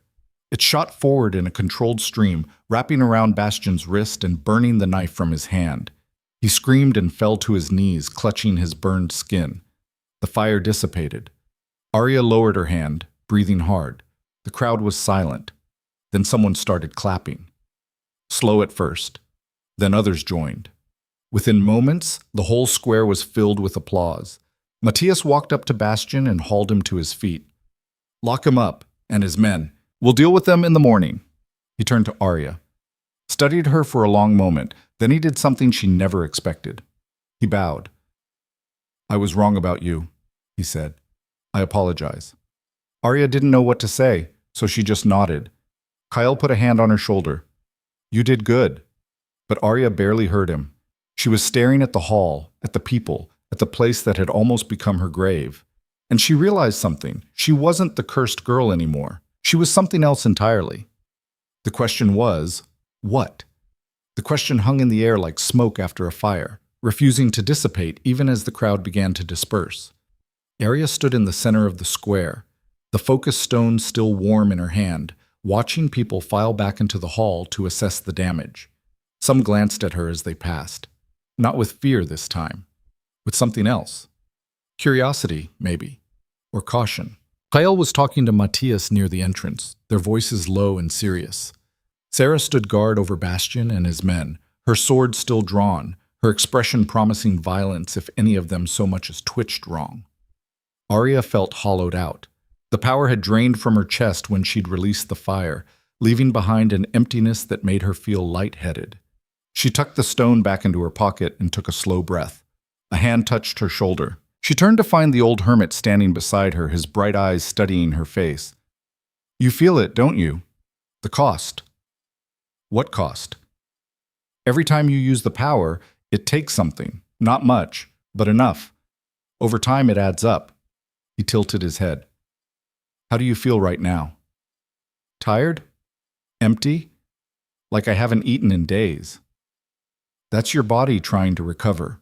The power draws on your life force when you use it. You'll need to eat, rest, rebuild. He squeezed her shoulder gently. But you did well tonight. Better than I expected for someone so new to control. I almost lost it. When Bastion went for Kael, but you didn't. That's what matters. He released her shoulder and stepped back. You're learning the difference between reacting and choosing. Keep practicing, keep questioning, and remember, the power isn't evil. It's just power. What you do with it is what defines you. He walked away before she could respond, disappearing into the crowd like he'd never been there at all. Kael finished his conversation with Matthias and crossed to her. He looked exhausted, his face drawn, but there was something in his eyes that might have been relief. You all right? I don't know yet. Fair enough. He glanced at the hall. They want to hold a formal council session tomorrow morning to address everything that happened. Bastion's crimes, your role in stopping him, the future of the Reach. They want to put me on trial. They want answers. So do I. He looked at her directly. But this time, you'll have a voice and people who'll speak for you. That's more than you had before. Arya wanted to believe him, wanted to trust that things were actually changing, but trust was a luxury she'd never been able to afford. What happens to Bastion, she asked. That's for the council to decide. But sabotage, attempted murder, treason, he's looking at exile at minimum, execution at worst. Kael's voice was flat. No satisfaction, just fact. He made his choices. Now he lives with them. And me? You made your choice too. You saved lives tonight. That counts for something. He started toward the hall. Come on, let's get you fed and rested. Tomorrow's going to be long. The dining hall was quieter than usual. People sat in small clusters, talking in hushed voices, their meals forgotten as they rehashed the night's events. Arya followed Sarah to a corner table, trying to make herself small. A woman approached, middle-aged, with calloused hands and a tired face. She set a bowl of stew in front of Arya without a word, then another in front of Sarah. Thank you, Arya said quietly. The woman nodded. My daughter was in the hall tonight. You saved her life. She paused, then added, I'm sorry for how we treated you before. We were wrong. She walked away before Arya could respond. Sarah picked up her spoon. Eat, before it gets cold. Arya ate. The stew was thick and rich, filled with chunks of meat and vegetables that tasted better than anything she could remember. She finished the bowl in minutes, barely tasting it, her body desperate for fuel. Another bowl appeared, then bread, then a cup of something hot and sweet that burned going down but settled the trembling in her hands. You're going to be sick if you keep eating that fast, Sarah said. Can't help it. I'm starving. That's the power. It takes more out of you than you realize. Sarah tore off a piece of bread and handed it to her.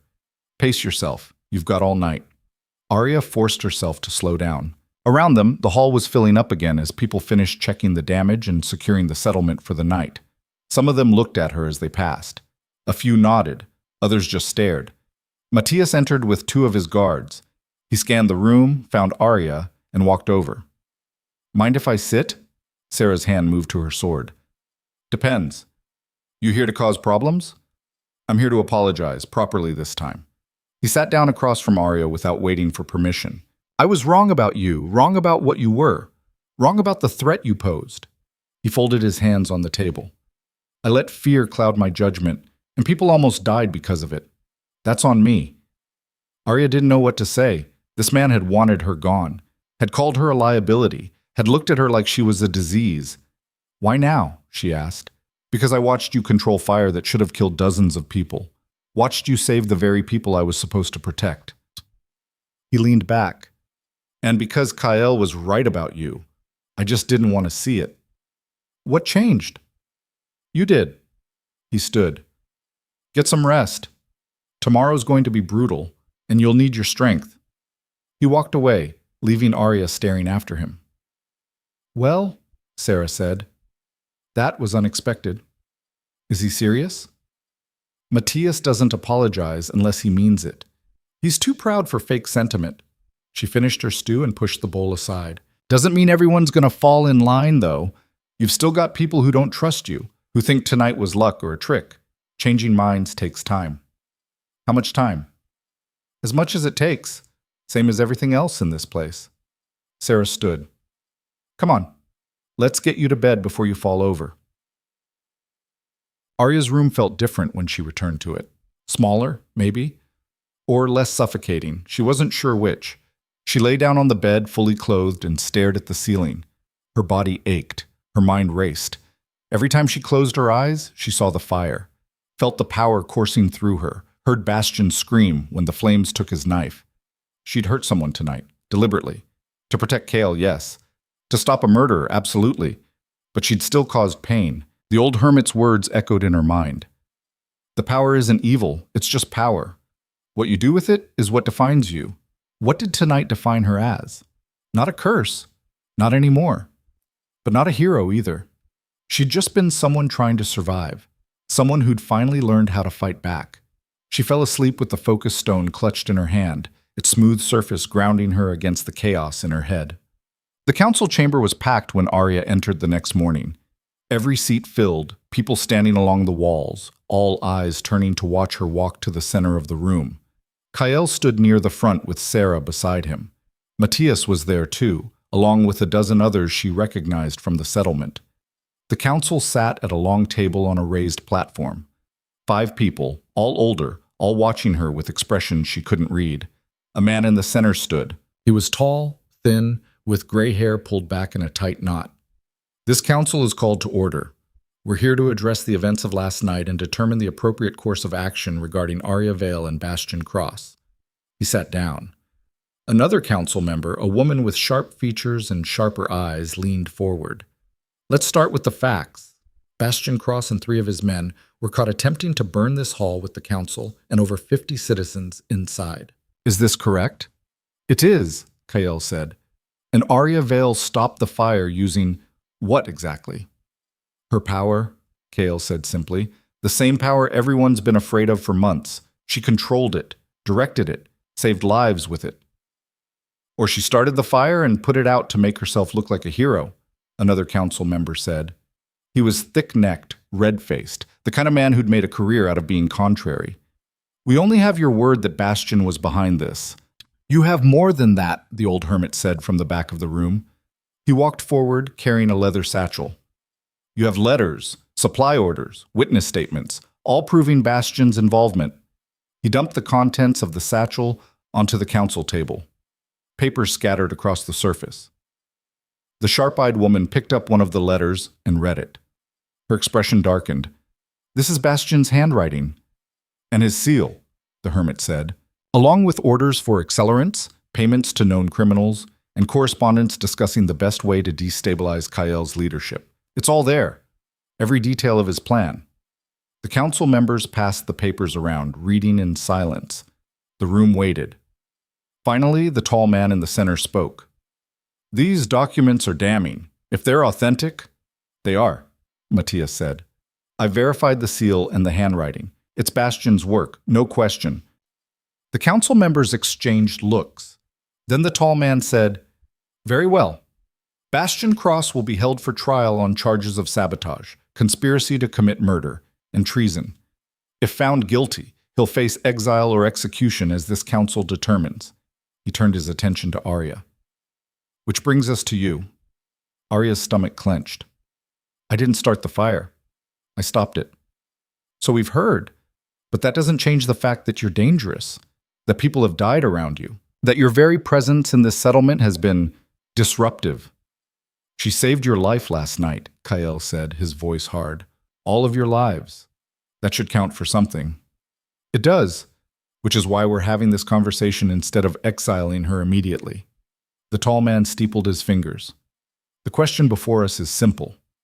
Can we trust you? Can we trust that you won't lose control again? That you won't become the very thing we feared you were? Arya stepped forward. Her legs shook, but she kept her voice steady. I can't promise I'll never make mistakes. I'm still learning, still figuring out what I am and what I can do. She pulled the focus stone from her pocket and held it up. But I can promise that I'm trying, every day, to be better, to be more than what people thought I was. Words, the red-faced council member said. We need more than words. Then let me prove it. Arya looked at each of them in turn. Give me a chance to show you that I can be useful, that I can protect this place instead of threatening it. Let me earn your trust instead of asking you to hand it over. The council members murmured among themselves. The tall man raised a hand for silence. What exactly are you proposing? Put me to work. Give me tasks, responsibilities. Let me show you what I can do when I'm not running scared. She glanced at Kael. I'm not asking for special treatment, just a fair chance. The sharp-eyed woman spoke up. And if you fail, if something goes wrong, then you exile me or execute me, whatever you think is just. Arya's voice didn't waver. But let me try first. The council fell silent. Then the tall man said, We'll take a vote. All in favor of granting Arya Vale a probationary period to prove her worth to this settlement, raise your hand. 3 hands went up. The tall man, the sharp-eyed woman, and a third council member who'd been silent until now. The red-faced man and the 5th member kept their hands down. Motion carries 3-2. The tall man looked at Arya. You have 3 months.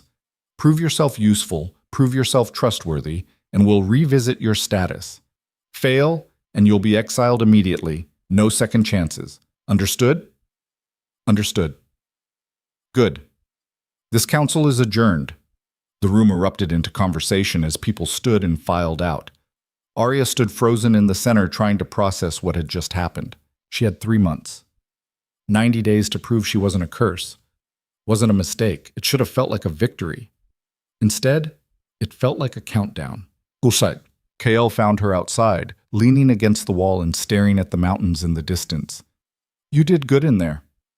I bought myself time, that's all. That's more than you had yesterday. He stood beside her. And you've got people on your side now. Matthias, Sarah, me. That counts for something. 3 months isn't long. Then we make the most of it. He pulled a folded paper from his coat and handed it to her. Starting with this. Arya unfolded it. It was a list of tasks. Repair work. Guard rotations. Training sessions. Supply runs. What is this? Your schedule. If you're going to prove yourself, you need to be visible, involved. Show people you're part of this community, not just passing through. He tapped the paper. Start tomorrow. I'll be supervising most of it personally. Why are you doing this? Because I told you I'd bet on you, and I don't make bets I'm not willing to see through. He started to walk away, then stopped. Oh, and Arya? Tonight you're having dinner with the council. All of them, including the ones who voted against you. Why? Because if you're going to change minds, you need to start with the hardest ones first. He smiled slightly. Consider it practice.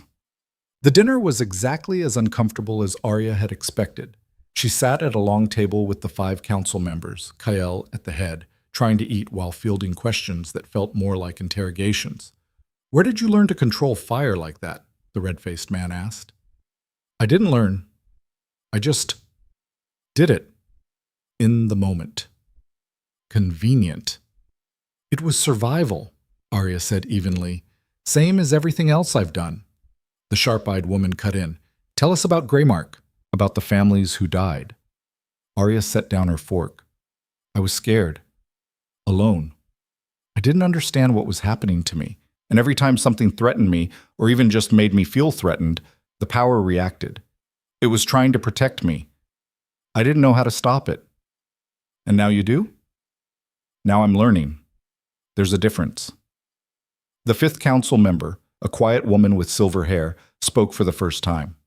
What do you want from the Reach, long term, assuming you survive your probationary period? Arya considered the question. I want to be useful. I want to belong somewhere. I want to stop being afraid of myself. She looked at each of them.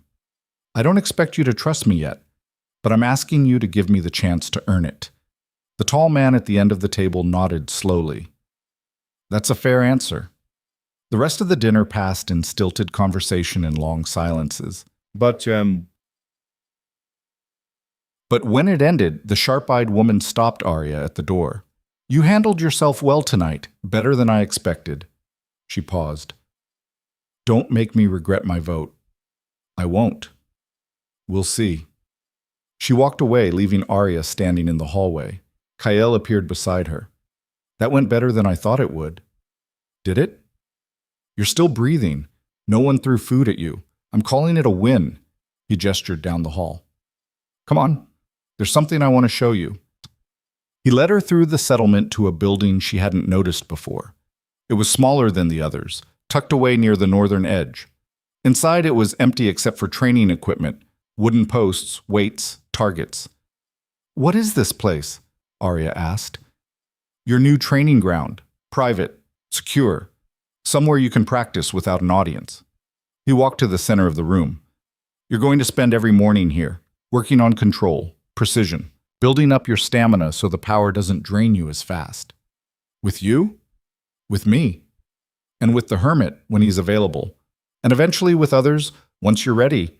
He looked at her seriously. 3 months isn't much time, Arya. We need to make every day count. I know. Good. Then let's start now. They spent the next hour drilling. Kyle set up targets and had her practice pulling small amounts of power, shaping them, directing them with precision. It was harder than she expected.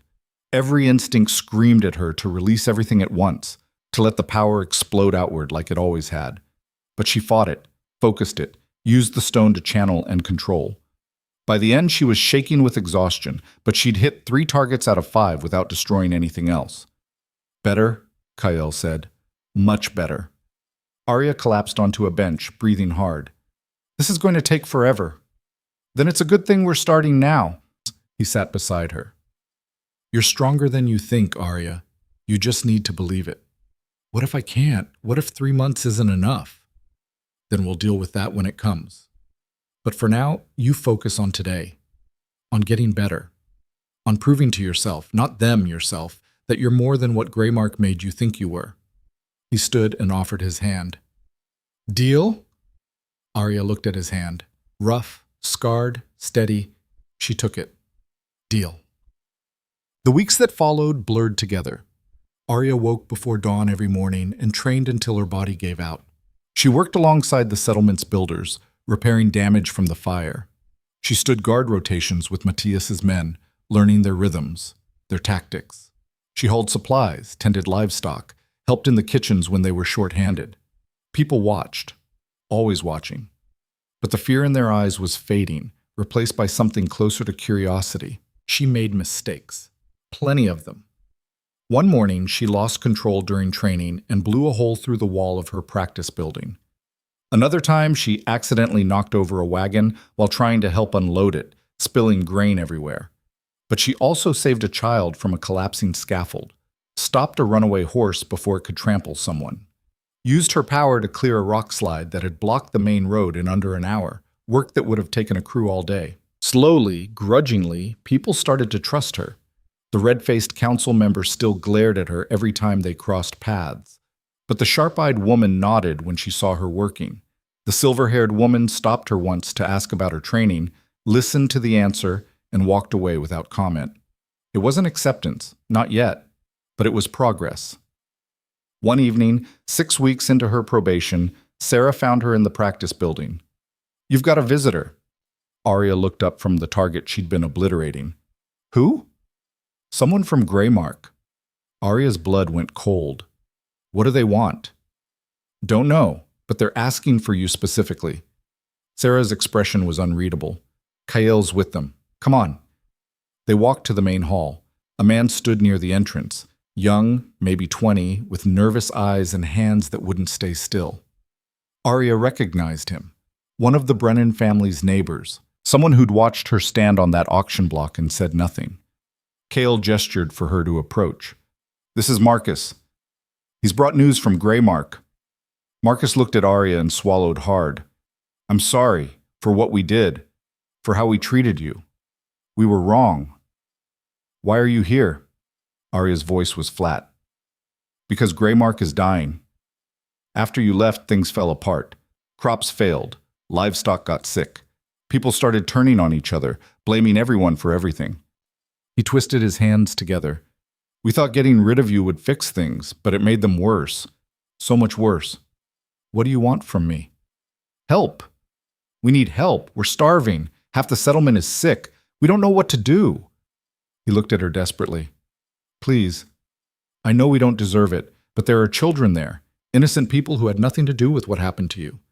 Arya stared at him. This man, this settlement. They'd tried to kill her, had sold her like livestock, had blamed her for every bad thing that ever happened to them, and now they wanted her help. No, she said. Marcus's face crumpled. Please, I said no. Arya turned to Kyle. They made their choice. They can live with it. She walked out before anyone could stop her.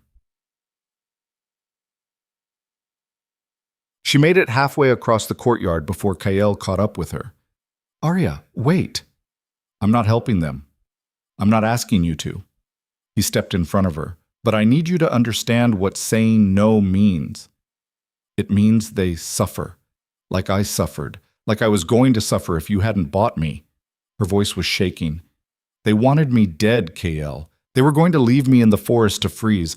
Why should I care what happens to them now? Because you're better than they are, because you have the power to help, and choosing not to use it makes you exactly what they thought you were. That's not fair. No, it's not. But it's true. He gripped her shoulders gently. I'm not saying forgive them. I'm not even saying you have to like them. But those children Marcus mentioned, they didn't put you on that auction block. They're just caught in the middle of something they didn't create. Arya wanted to scream, wanted to tell him he was wrong, that she didn't owe Greymark anything, that they could rot for all she cared. But she thought about the children, about being 8 years old and terrified and helpless, while adults made decisions that destroyed lives. I hate this, she said quietly. I know, but that's what makes it the right thing to do. He released her shoulders. Whatever you decide, I'll support you. But think about it, really think about it, before you answer. He walked away, leaving her standing alone in the courtyard. Arya looked up at the sky. Stars were beginning to appear, cold and distant. She pulled the focus stone from her pocket and held it, feeling its weight. She'd spent her whole life being powerless, being at the mercy of other people's decisions, other people's fear. Now she had power, real power, enough to make a difference. The question was, what kind of person did she want to be? She found Marcus in the guest quarters an hour later. He looked up when she entered, hope and fear warring on his face. I'll help, Arya said. But not for Greymark. For the people who didn't have a choice. The children. The sick. The ones who couldn't stop what happened. Marcus exhaled. Thank you. Thank you so much. I'm not finished. Her voice was hard. I'll come. I'll do what I can, but after that I'm done with Greymark. Forever. And if anyone there tries anything, if they so much as look at me wrong, I'm gone. Understood? Understood. Yes, of course. He stood. When can you leave? Tomorrow morning. I'll bring supplies, medicine, whatever I can carry. She turned to go, then stopped. And Marcus? Tell Elder Garrick that I'm coming because I chose to, not because he asked, not because I owe anyone anything, because I chose to be better than he ever was. She left before he could respond. Kael was waiting in the hallway. You're going. I'm going. I'm coming with you. You don't have to. Yes, I do. You think I'm letting you walk back into that place alone? He shook his head. We leave at dawn. Sarah's already packing supplies. Matthias is putting together a security detail. You planned this. I hoped for it. There's a difference. He smiled slightly. Get some sleep. Tomorrow's going to be a long day. They reached Greymark 2 days later. The settlement looked worse than Arya remembered. Buildings sagged, fields lay fallow. People moved through the streets like ghosts, thin and hollow-eyed. Elder Garrick met them at the gate. He'd aged a decade in the months since Arya had left. His beard was grayer, his shoulders stooped, his eyes haunted. You came, he said. I came for them, not for you. Arya dismounted and gestured to the supplies they'd brought. We have food, medicine, seeds for planting. It's not much, but it'll help. Why? Garrick's voice cracked. After what we did to you. Because someone once told me I'm better than you are. I'm choosing to believe him. She looked at the settlement, at the people watching from windows and doorways. Where do you need us to start? They worked for 3 days straight. Arya used her power to clear fields, move heavy equipment, repair structural damage that would have taken weeks to fix otherwise. Kael and his people distributed supplies, taught better farming techniques, helped organize work crews. The sick recovered. The children ate. The settlement began, slowly, painfully, to come back to life. On the third evening, as they prepared to leave, a woman approached Arya. She was young, maybe 19, with a baby on her hip. "I just wanted to say thank you," the woman said quietly. "My son was sick, dying probably. Your medicine saved him." Arya looked at the baby. He was sleeping, his cheeks pink and healthy. "What's his name?" "Thomas." The woman shifted him to her other hip. "I know what we did to you was wrong. I know saying sorry doesn't fix it, but thank you for coming back anyway." She walked away before Arya could respond. Kael appeared beside her. "How do you feel?" "Tired, angry, relieved. I don't know." She watched the woman disappear into one of the houses. "I saved them, but I still hate this place." "You can do both. Helping someone doesn't mean forgiving them. It just means you're strong enough to be kind anyway." He put a hand on her shoulder. "Ready to go home?" Arya looked at him. "Home?" "The Reach, unless you'd rather stay here." She thought about it, about Greymark and all its ghosts, about the Reach and its chaos and its people who were slowly, grudgingly starting to accept her. "Let's go home," she said. They rode out at dawn. As they passed through the gate, Arya looked back once. Garrick stood watching, his hand raised in something that might have been a wave, or a blessing. She didn't wave back, but she didn't look away either. The Reach welcomed them back with quiet relief. Matthias met them at the gate with a report. No incidents while they were gone, everything running smoothly, Bastion's trial scheduled for the end of the month. Arya went straight to her practice building and trained until she couldn't stand. Then she ate, slept, and woke up to do it all again. 2 weeks later, the council called another meeting. Arya stood in the chamber again, the same faces watching her from the same table, but something felt different. The air was less hostile, the eyes less accusing. The tall man stood. "It's been 3 months. Time for us to make a decision regarding your status." Arya's heart hammered. This was it. The moment everything either continued or fell apart. "We've watched you work," the sharp-eyed woman said. "We've seen what you can do, how you've helped this settlement, how you've controlled your power. We've also seen your trip to Greymark," the silver-haired woman added. "Heard what you did there, for people who treated you worse than animals." The red-faced man shifted in his seat but said nothing. The tall man looked at each of his fellow council members, then at Arya. "This council votes unanimously to grant you full citizenship in the Draven Reach, with all the rights and responsibilities that come with it." Arya's knees nearly gave out. "What?" "You've proven yourself, more than proven yourself." The sharp-eyed woman smiled slightly. "Welcome home, Arya Vale." The chamber erupted into applause. Arya stood frozen, unable to process what had just happened. Kael appeared beside her and pulled her into a brief, hard hug. "Told you," he said quietly. "Told you were more than they thought." Sarah was there too, grinning. "Guess you're stuck with us now." Even Matthias nodded from across the room, something that might have been respect in his eyes. Arya looked around at the faces, some friendly, some neutral, some still uncertain, but none of them looking at her like she was cursed. For the first time in her life, she felt like she belonged somewhere, like she was home, like she was home. The words echoed in Arya's mind as she stood in the council chamber, surrounded by applause that felt surreal. Home. She'd never had one. Not really. Just temporary shelters that turned into graveyards.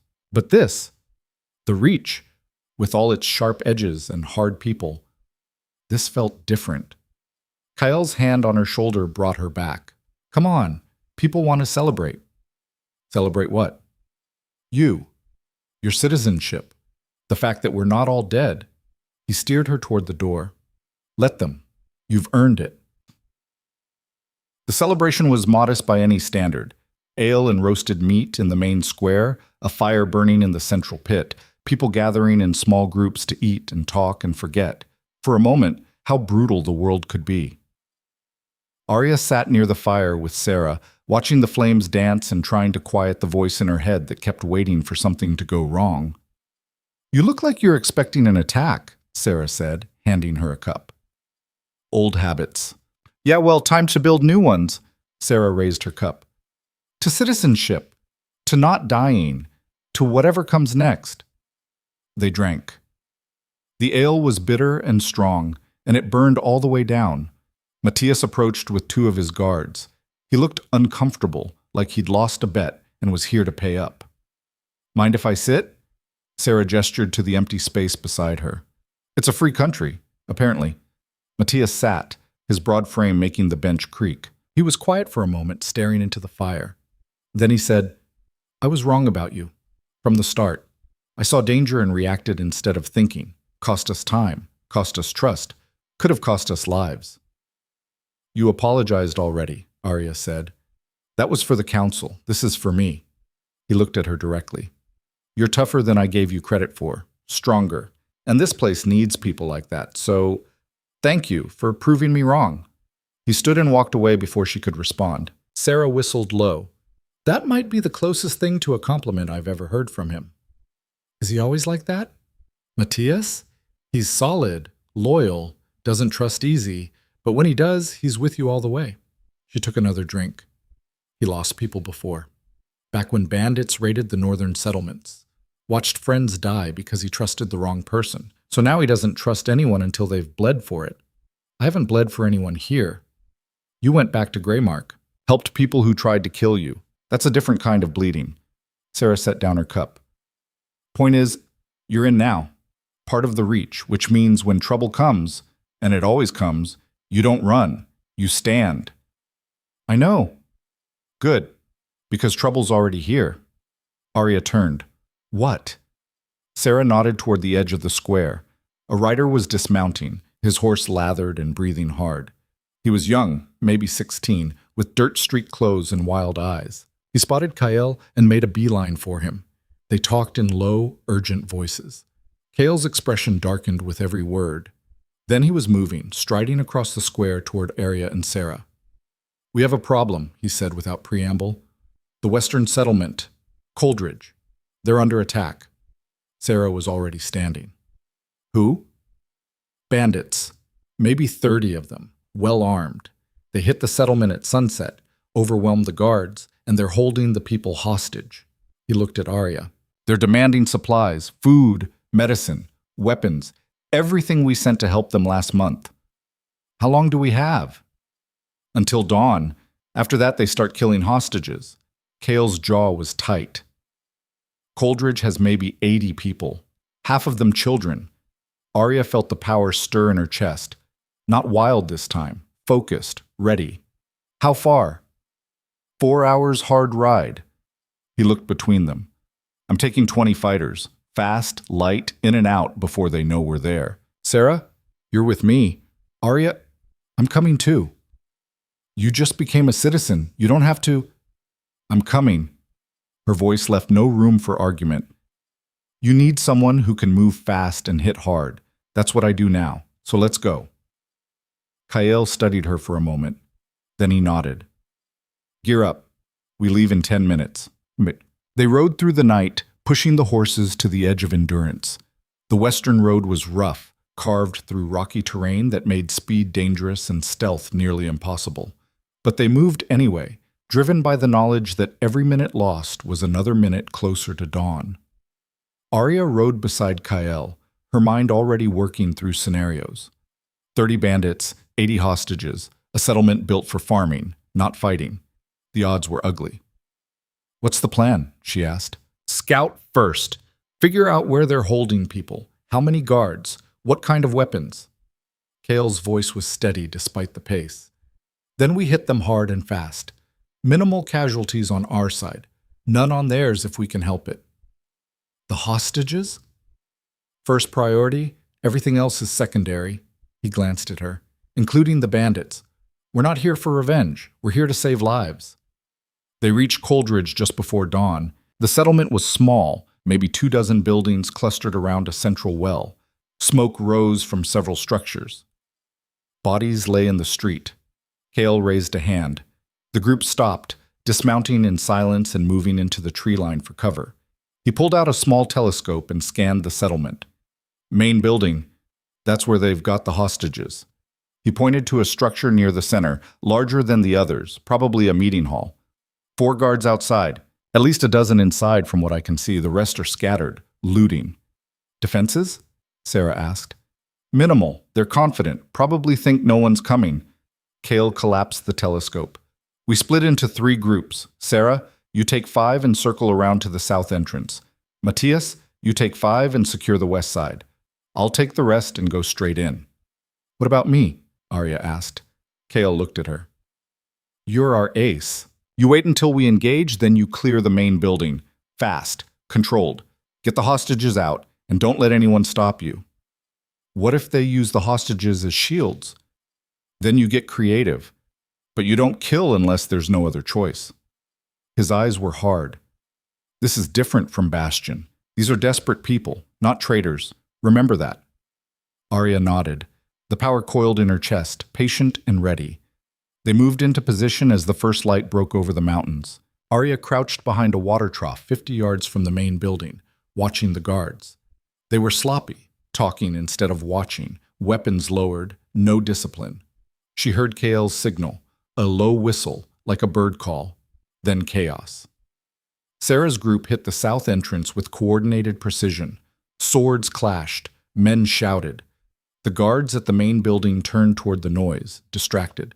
Arya moved. She crossed the open ground in seconds, the power already building. One guard saw her and raised his sword. She hit him with a focused blast that knocked him backward into the wall. He slumped, unconscious. The other 3 turned. One lunged. Arya sidestepped and swept his legs with a controlled burst of force. He went down hard. The remaining 2 raised crossbows. Arya pulled. The weapons tore from their hands and clattered to the ground. Before they could react, she hit them both with precise strikes that dropped them where they stood. 4 seconds. 4 guards down. No deaths. She kicked in the door. Inside, chaos. Hostages huddled against the far wall, maybe 40 of them. Men, women, children. A dozen bandits stood guard, weapons drawn. The leader, a scarred man with a cruel mouth, held a knife to a woman's throat. Stop right there, he snarled. Arya stopped. Drop whatever magic trick you're using or I start cutting. Arya's mind raced. 12 targets, 1 hostage in immediate danger, no room for error. She let the power flow through her, but instead of releasing it outward, she shaped it, compressed it, turned it into invisible threads that snaked through the room toward each bandit. I said drop it! The leader pressed the knife harder. Blood welled. Arya released. Every weapon in the room tore from its owner's hands and flew toward her. Swords, knives, a mace, an axe. They hovered in the air around her like satellites, spinning slowly. The bandits froze. Let her go, Arya said quietly. The leader's hand trembled. Then he shoved the woman forward and bolted for the back door. Arya sent a sword flying. It embedded itself in the doorframe inches from his head. He stopped. I said, let them all go. On the ground. Now. They obeyed. Kyle burst through the front door with 3 fighters behind him. He took in the scene, the hovering weapons, the bandits on their knees, Arya standing in the center like the eye of a storm. Clear the hostages, he ordered. Get them out. His people moved quickly, ushering the terrified civilians outside. Arya kept the weapons spinning, kept the bandits pinned. Her head was pounding, sweat dripped down her back. Holding this much control was like trying to juggle knives while running uphill. Once the last hostage was clear, she let the weapons drop. They clattered to the floor in a shower of steel. She stumbled. Cale caught her. Easy, I've got you. I'm fine. You're shaking. That's not fine. He steadied her. But you did good. Really good. Outside, Sarah was organizing the bandits into a line. Matthias was checking on the wounded. The hostages clustered together, crying and holding each other. The settlement elder, a woman with iron-gray hair and a face like weathered stone, approached Kyle. You saved us. All of us. We thought... Her voice broke. We thought we were dead. Thank Arya, Kyle said, nodding toward her. She's the one who took the main building without killing anyone. The elder looked at Arya, really looked at her. Then she bowed, deep and formal. Thank you. For our lives, for our children, for everything. Arya didn't know what to say, so she just nodded. The elder straightened. I heard stories about the girl from Greymark, the cursed one. I didn't believe them. She smiled slightly. Looks like I was right not to. They stayed in Coldridge for 2 days, helping rebuild what the bandits had destroyed. The prisoners were bound and loaded onto wagons for transport back to the Reach, where they'd face trial. 3 of them had died in the fighting, 1 from Sarah's blade, 2 from falling debris when part of a building collapsed. Arya felt each death like a weight on her chest. She'd promised herself she wouldn't kill, wouldn't become the monster Greymark had feared, but she'd been part of this fight, part of the violence that led to those deaths. Kael found her sitting alone near the edge of the settlement on the second night. You're thinking too much. 3 people died. 3 bandits who were holding children at knife point, who would have killed dozens if we hadn't stopped them. He sat beside her.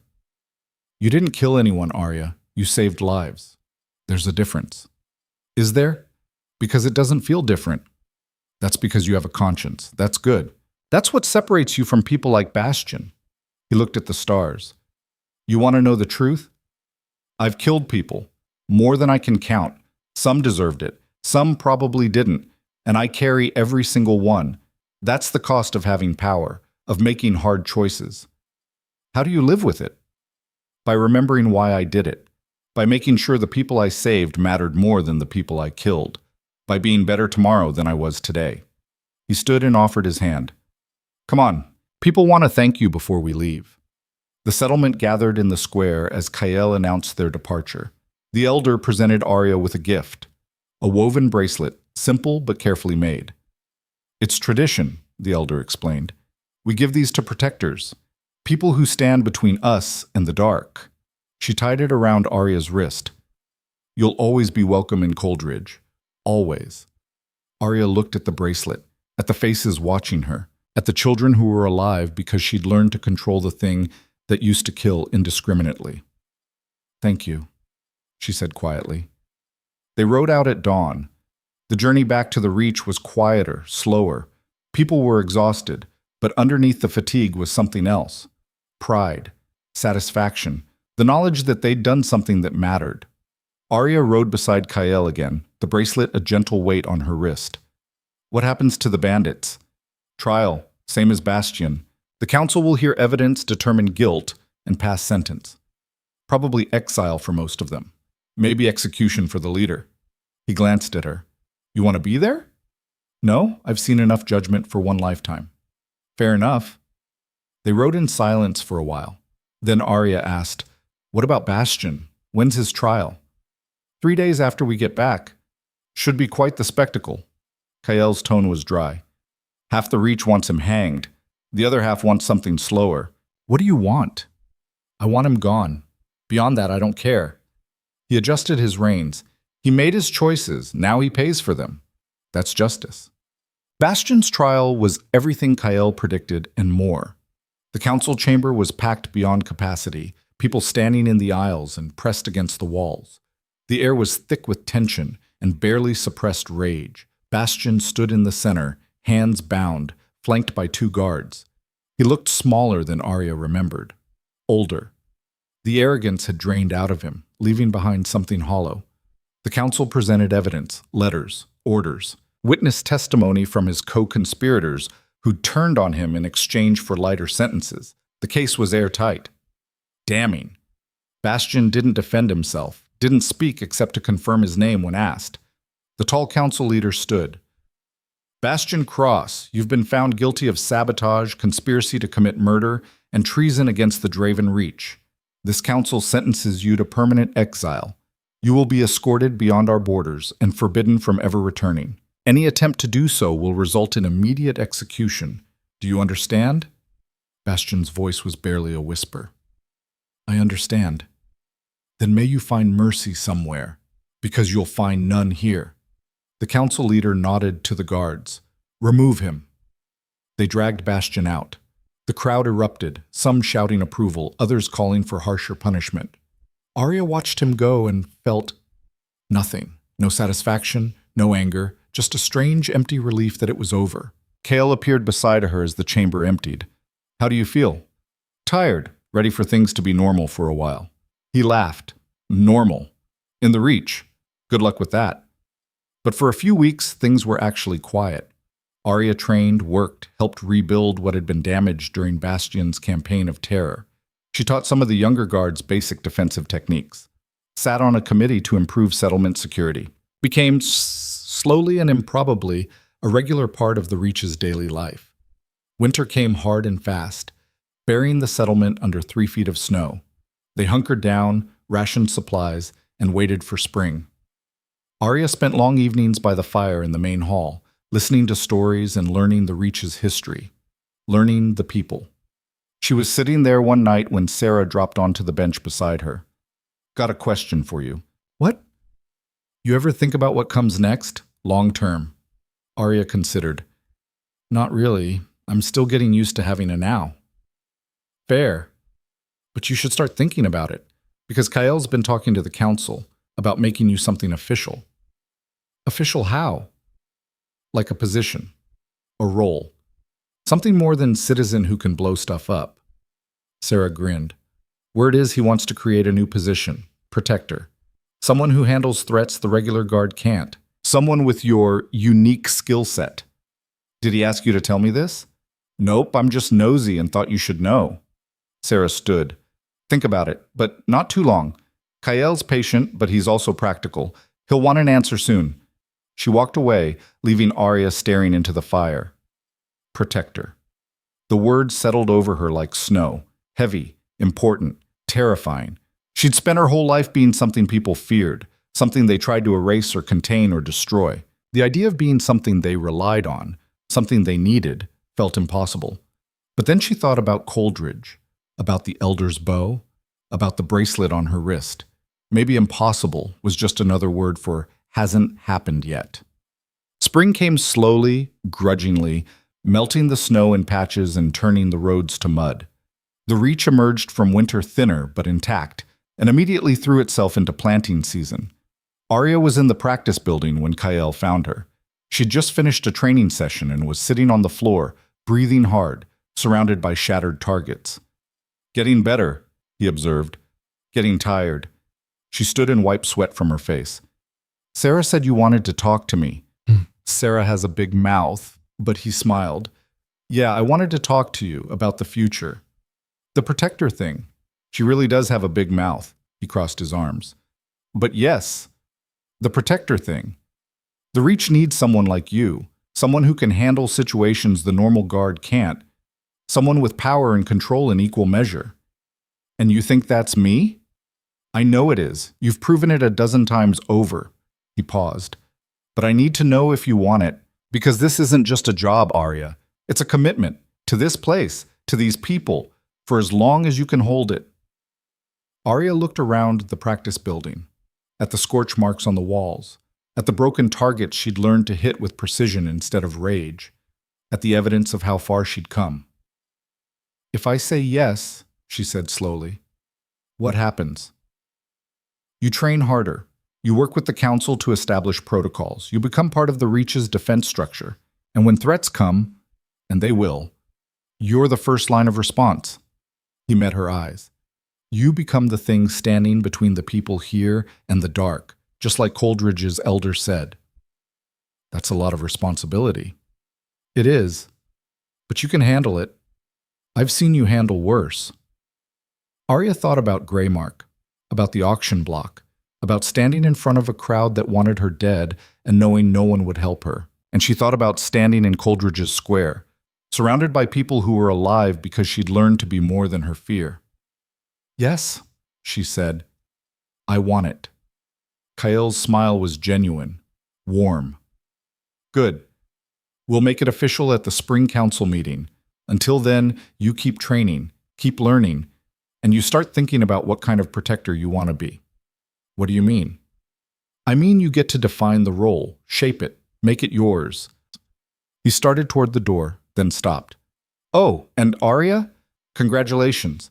You just became the most important person in the Reach who isn't on the council. He left before she could argue.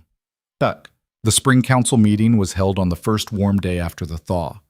The entire settlement gathered in the main square, sitting on benches or standing in groups, waiting to hear the council's announcements and decisions. Arya stood near the front with Sarah and Matthias, trying to ignore the churning in her stomach. The tall council leader stood. We have several items to address today. First, the spring planting schedule has been finalized and distributed. Second, trade routes to the eastern settlements will reopen next week. And third, he looked directly at Arya. We have a new position to announce. The square went quiet. As many of you know, we've faced significant threats over the past year. Sabotage, attacks, situations that required responses beyond what our standard guard could provide. He gestured to Arya. Arya Vale has proven herself capable of handling these threats. She has demonstrated power, control, and commitment to the Reach's safety. Therefore, the Council has voted unanimously to create the position of Protector and to appoint Arya Vale to fill it. He paused. This role carries authority equivalent to the Guard Captain's. Arya will be responsible for responding to extraordinary threats, training others in defensive techniques, and serving as a primary line of defense when danger comes. She will answer directly to this council and to the settlement's leadership. Murmurs rippled through the crowd. Arya held her breath. Then someone started clapping. She turned and saw it was the woman from Coldridge, visiting for trade, apparently. Others joined. Within seconds, the entire square was applauding. The council leader raised his hand for silence. Arya Vale, do you accept this position and its responsibilities? Arya stepped forward. Her voice was steady. I do. Then by the authority of this council and the consent of this community, I hereby appoint you Protector of the Draven Reach. May you serve with honor and wisdom. He pulled a silver pendant from his pocket, a shield crossed with a sword, and hung it around her neck. It was heavy, solid, real. The crowd erupted again. Sarah whooped.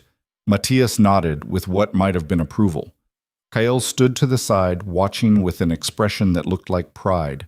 Arya touched the pendant, feeling its weight settle against her chest. This was it. The moment everything changed. Again. But this time, she was ready. The months that followed were the hardest Arya had ever worked. She trained every day, pushing her limits until she could hold control for hours without the focus stone. She worked with Matthias to develop response protocols for different threats. She taught defensive techniques to anyone who wanted to learn. She traveled to neighboring settlements, introducing herself, building relationships, establishing trust. And when threats came, bandits, raiders, wild animals driven mad by disease, she responded, fast, controlled, effective. People started calling her the Shield, not because she asked them to, but because that's what she'd become. The thing standing between the Reach and anything that wanted to hurt it. She saved lives, more than she could count.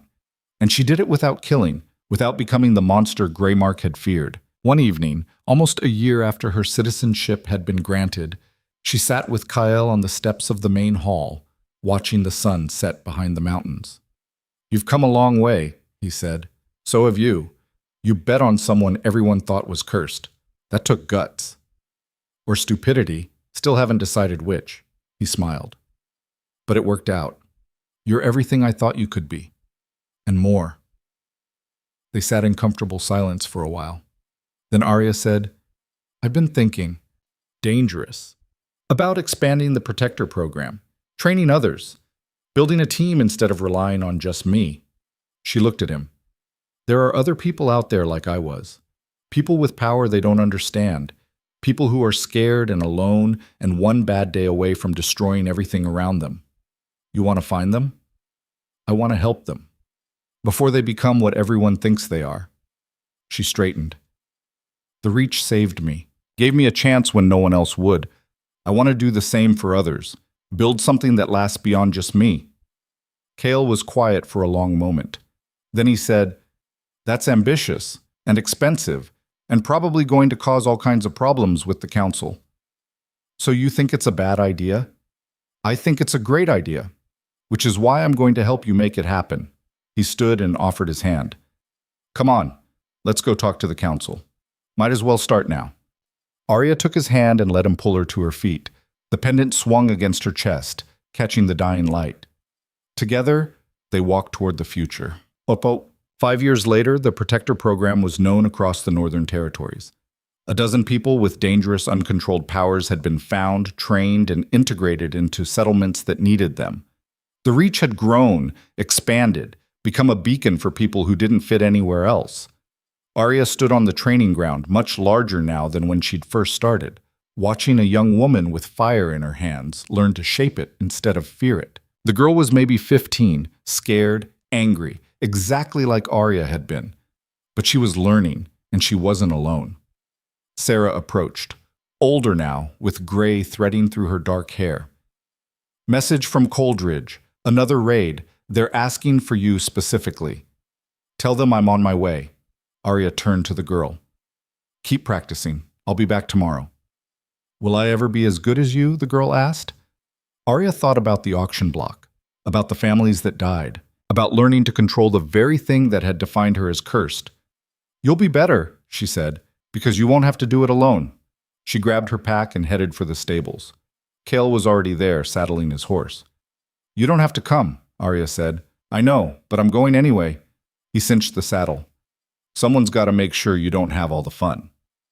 They rode out together as the sun climbed over the mountains, painting the world in shades of gold and fire. The Reach spread out behind them, strong, secure, protected. And Arya, once sold for a single coin and left to die, now rode as its shield, its protector. It's proof that what the world discards can become its greatest strength when given the chance to rise. She'd stopped asking what she was. Now she knew. She was exactly what she chose to be, and that was enough.